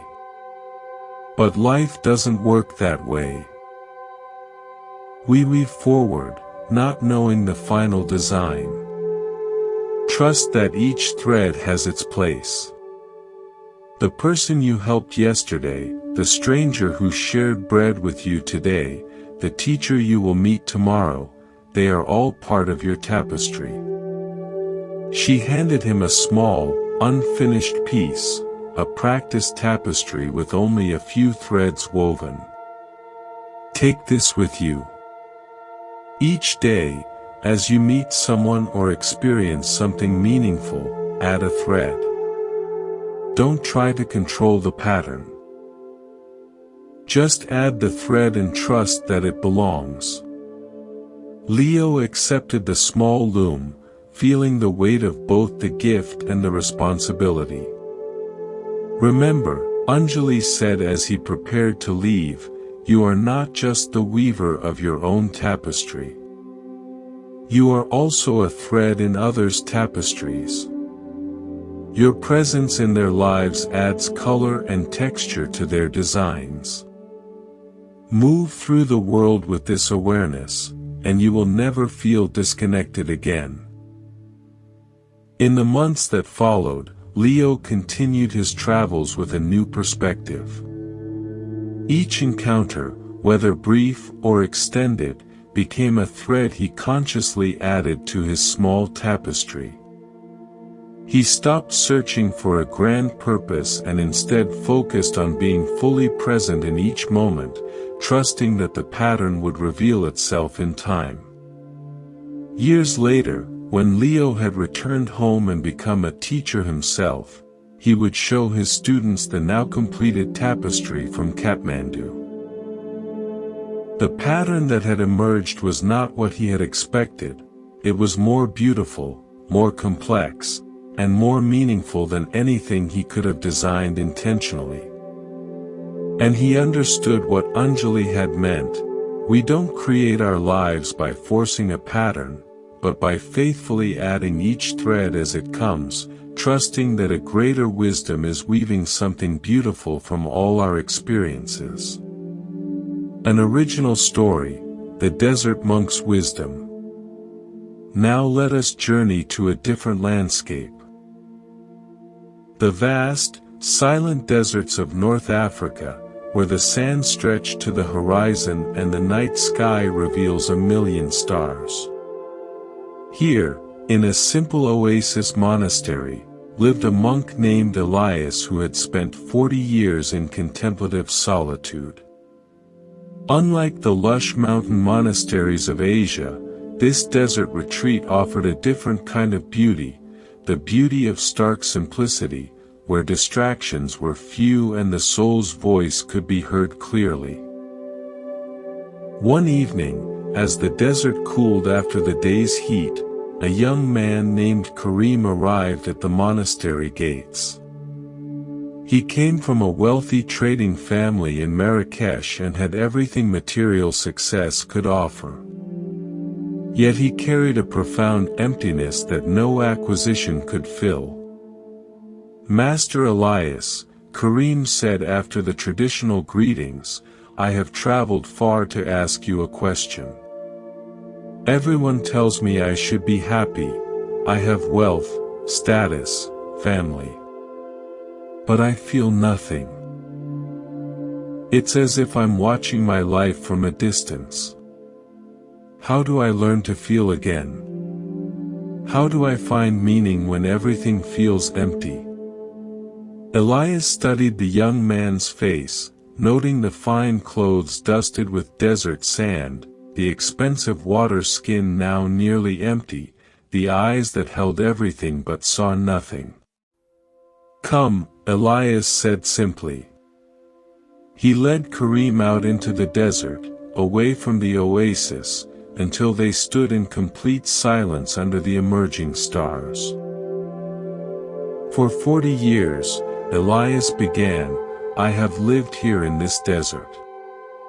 When I first came, I too sought meaning. I read scriptures, practiced rituals, sought visions. But the desert taught me a different wisdom.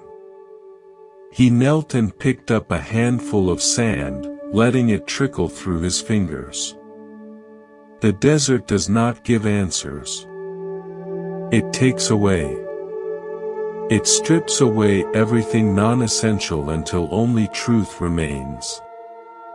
Karim watched, confused. But how does taking away help me feel? I already feel empty. Ah, Elias said, but there are two kinds of emptiness. The emptiness you feel is the emptiness of disconnection, from yourself, from others, from life itself. The emptiness the desert offers is different. It is the emptiness of a cup waiting to be filled, of a page waiting for words, of a silence waiting for music. They walked further into the night, the only sound the crunch of sand beneath their feet. Your problem, Elias continued, is not that you lack feeling, but that you have too many feelings competing for attention. You feel what others expect you to feel, what society tells you to feel, what your role demands you feel. Underneath all that noise, your true feelings are buried. He stopped and pointed to the vast expanse around them. The desert teaches simplicity. Not by adding more, but by removing what is unnecessary. Start with your possessions. What do you truly need? Not what you want, or what you think you should have, but what you actually need to live. Karim thought of his luxurious home, filled with beautiful objects that brought him no joy. Then move to your relationships, Elias said. Which ones nourish your spirit? Which ones drain you? Which ones are based on who you truly are, and which on who others want you to be? The stars grew brighter as the last light faded from the western sky. Finally, Elias said, his voice barely above a whisper, examine your own mind. What thoughts serve your growth? Which are merely repetitions of old patterns? What beliefs were given to you that no longer fit who you are becoming? They sat on a dune, the cool sand firm beneath them. The Buddha taught mindfulness, awareness of the present moment without judgment, Elias said. But first we must create space for that awareness. We must clear away the clutter. That is what the desert does. It creates space, vast, open space, in which even the smallest truth becomes visible. For the next moon cycle, Elias proposed, stay here at the monastery. But not as a guest. As a student of emptiness. Each day, remove one thing from your life, not just physical possessions, but habits, assumptions, even relationships that no longer serve your truth. Karim agreed, though he didn't fully understand what he was committing to. The first week was agony. Without his usual comforts and distractions, Karim faced himself directly for the first time. He experienced boredom, restlessness, anxiety. But gradually, something shifted. As the noise of his life quieted, he began to hear subtler sounds, the rhythm of his own heartbeat, the whisper of his breath, the quiet voice of intuition he had long ignored. One evening, during their daily walk, Karim experienced what he could only describe as a breakthrough. As he watched the sunset paint the desert in shades of orange and purple, he felt something he hadn't felt in years, awe. Simple, pure awe at the beauty before him. Tears filled his eyes, not from sadness, but from the overwhelming sense of being truly present. I feel something, he whispered to Elias. The old monk smiled. Now you understand. We don't find meaning by adding more to our lives, but by removing what obscures the meaning already there. The emptiness you feared was actually space, space for your true self to emerge. As the moon cycle completed, Karim prepared to return to Marrakesh. He was not the same man who had arrived. Remember, Elias told him, the desert is not just a place. It is a state of mind you can carry with you. Create emptiness in your daily life, moments of silence, simplicity in your surroundings, honesty in your relationships. In that emptiness, meaning will find you. Karim returned home and gradually transformed his life. He didn't abandon his family business, but he approached it differently, with mindfulness and integrity rather than mere accumulation. He simplified his possessions, focusing on quality rather than quantity. Most importantly, he created daily periods of desert time, moments of silence and solitude in which he could hear his own truth. Years later, he would establish a small retreat center on the edge of the actual desert, where overwhelmed city dwellers could come to experience what he had learned, that sometimes we find what we're searching for not by adding more, but by courageously removing what no longer serves our truth. An original story, The Mountain Guide's Lesson. Our final original story takes us to the Andes Mountains of Peru, where ancient trails wind through cloud forests to remote villages unchanged for centuries. Here we meet a mountain guide named Mateo, who knew the trails better than anyone in his region. Mateo was more than just a guide, he was a bridge between worlds. He led wealthy tourists from Lima and beyond up into the high villages where his ancestors had lived for generations. But recently, Mateo had grown disillusioned. He watched as visitors came with cameras and expectations, took what they wanted from his culture, photos, stories, experiences, and left without truly understanding or respecting what they had encountered. One evening, after a particularly frustrating day with a group of tourists who had complained about everything from the food to the accommodations, Mateo climbed to his favorite spot above his village. As he watched the sun set behind the peaks, he voiced his frustration to the mountains themselves. "Why do I bother?" he asked aloud. "They don't see. They don't understand. They come with their agendas and leave with their souvenirs, unchanged." To his surprise, a voice answered from behind him. "Perhaps the problem is not with what they see, but with what you show them." Mateo turned to find an elderly woman from a neighboring village sitting on a rock nearby. He knew of her. She was said to be a wisdom keeper, one who remembered the old ways. "Abuela," he said respectfully, "what do you mean?" The old woman gestured for him to sit beside her. "You show them what you think they want to see," she said. "The colorful textiles, the ancient ruins, the authentic village life. But these are just the surface. You don't show them the heart." "But the heart is not for tourists," Mateo protested. "It is sacred." "Exactly," she said. "And that is why they leave unchanged. You give them the shell and keep the pearl. No wonder they feel unsatisfied and you feel resentful." Mateo considered this. "But how can I share what is sacred with people who don't understand?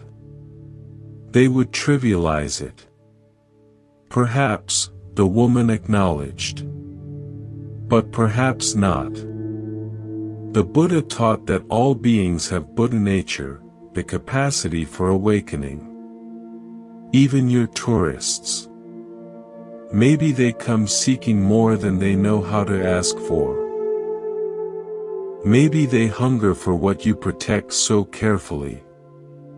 She stood, her movements surprisingly agile for her age. "Let me show you something."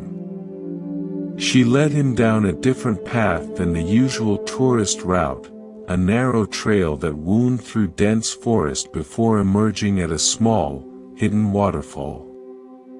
The water fell into a crystal-clear pool, and around the edges grew flowers Matteo had never seen before. "This place is known only to a few," the woman said. "We come here for cleansing, for prayer, for connecting with the water spirits. We would never bring tourists here."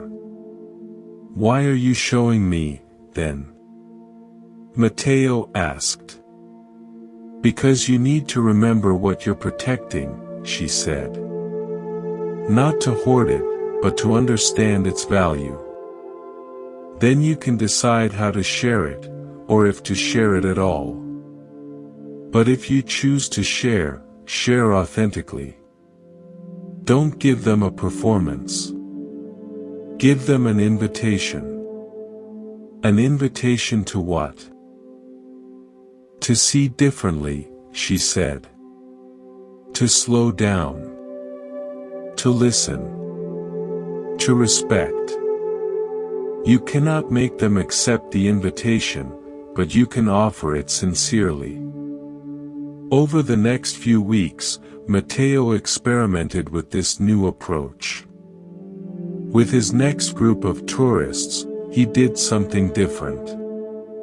Before they even started up the trail, he gathered them and said, "This journey is not about what you will see, but about how you will see. I ask only one thing: for the next hour, walk in silence. Just walk, and notice what you notice." The group was skeptical at first, but agreed. As they walked in silence, something shifted. Without the constant chatter and photo-taking, they began to actually see, the way light filtered through the canopy, the intricate patterns on a spiderweb, the subtle changes in the air as they climbed. At a resting spot, instead of giving his usual lecture about local plants, Matteo simply said, "Sit quietly for 10 minutes. Listen to the forest. Then we'll share what we noticed." What followed was unlike any tour he had given. People shared not just observations, but feelings, a sense of peace, a memory from childhood, a realization about their busy lives back home. One woman, a stressed executive from New York, began to cry. "I haven't been this quiet inside in years," she said. Later, at the village, Matteo didn't just show them textiles and crafts. He invited them to sit with the weavers as they worked, not to take photos, but to simply be present. He explained, "The patterns in these textiles are not just decorations. They tell stories, of the mountains, the rivers, the ancestors. Each thread is a word in a language older than writing." To his surprise, the tourists listened. They asked thoughtful questions. They handled the textiles with reverence rather than as potential purchases. At the end of the journey, the executive approached him. "Thank you," she said. "This wasn't what I expected. It was better. I came for photos to show my friends. I'm leaving with something to show myself." Word spread about Matteo's different kind of tour. Soon he was booked months in advance, not with more tourists, but with fewer, people specifically seeking what he offered. The wisdom keeper visited him again one evening. "You see," she said. "When you share from the heart, you attract those ready to receive from the heart. You don't have to protect the sacred by hiding it. You protect it by sharing it with those who will honor it." Matteo understood. the Buddha's teaching about right livelihood took on new meaning. His work wasn't just about making a living, it was about making a life, for himself and for those he guided. Years later, Matteo would train other guides in his approach. Together, they created a network of heart-guided tours throughout the region. They didn't just show places, they created spaces where visitors could slow down, connect, and remember what truly mattered. And Matteo realized that he had become more than a bridge between worlds. He had become a gardener, tending the soil in which understanding could grow. Not by forcing it, but by creating the conditions in which it could naturally emerge. Conclusion: weaving the threads together. As our journey through these ancient and original teachings comes to a close, let the wisdom of these stories settle gently into your mind. Like seeds planted in fertile soil, they will continue to grow even as you sleep. We've explored how people enter our lives with purpose, not by chance, each connection offering unique lessons for our growth. We've discovered the wisdom of non-interference, learning when helping others might actually hinder their important life lessons.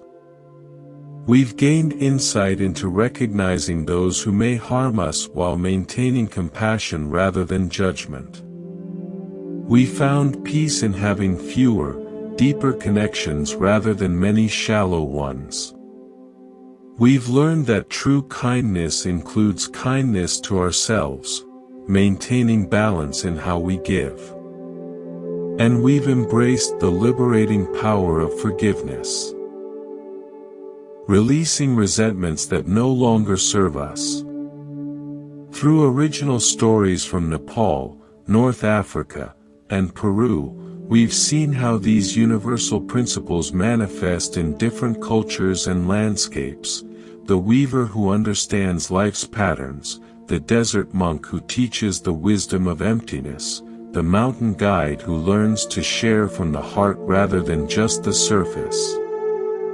The Buddha taught that peace comes from within. Do not seek it without. Tonight, as you drift into sleep, allow these timeless teachings to create that peace within you. Trust that the connections in your life, whether they bring joy or challenge, are not random but meaningful threads in the beautiful tapestry of your journey. May your sleep be peaceful and deep. May the wisdom of these stories continue to unfold in your dreams. And may you awaken renewed. A little lighter, a little wiser, ready to see with fresh eyes the sacred purpose behind each encounter in your life. Thank you for joining me at Monk's Temple tonight.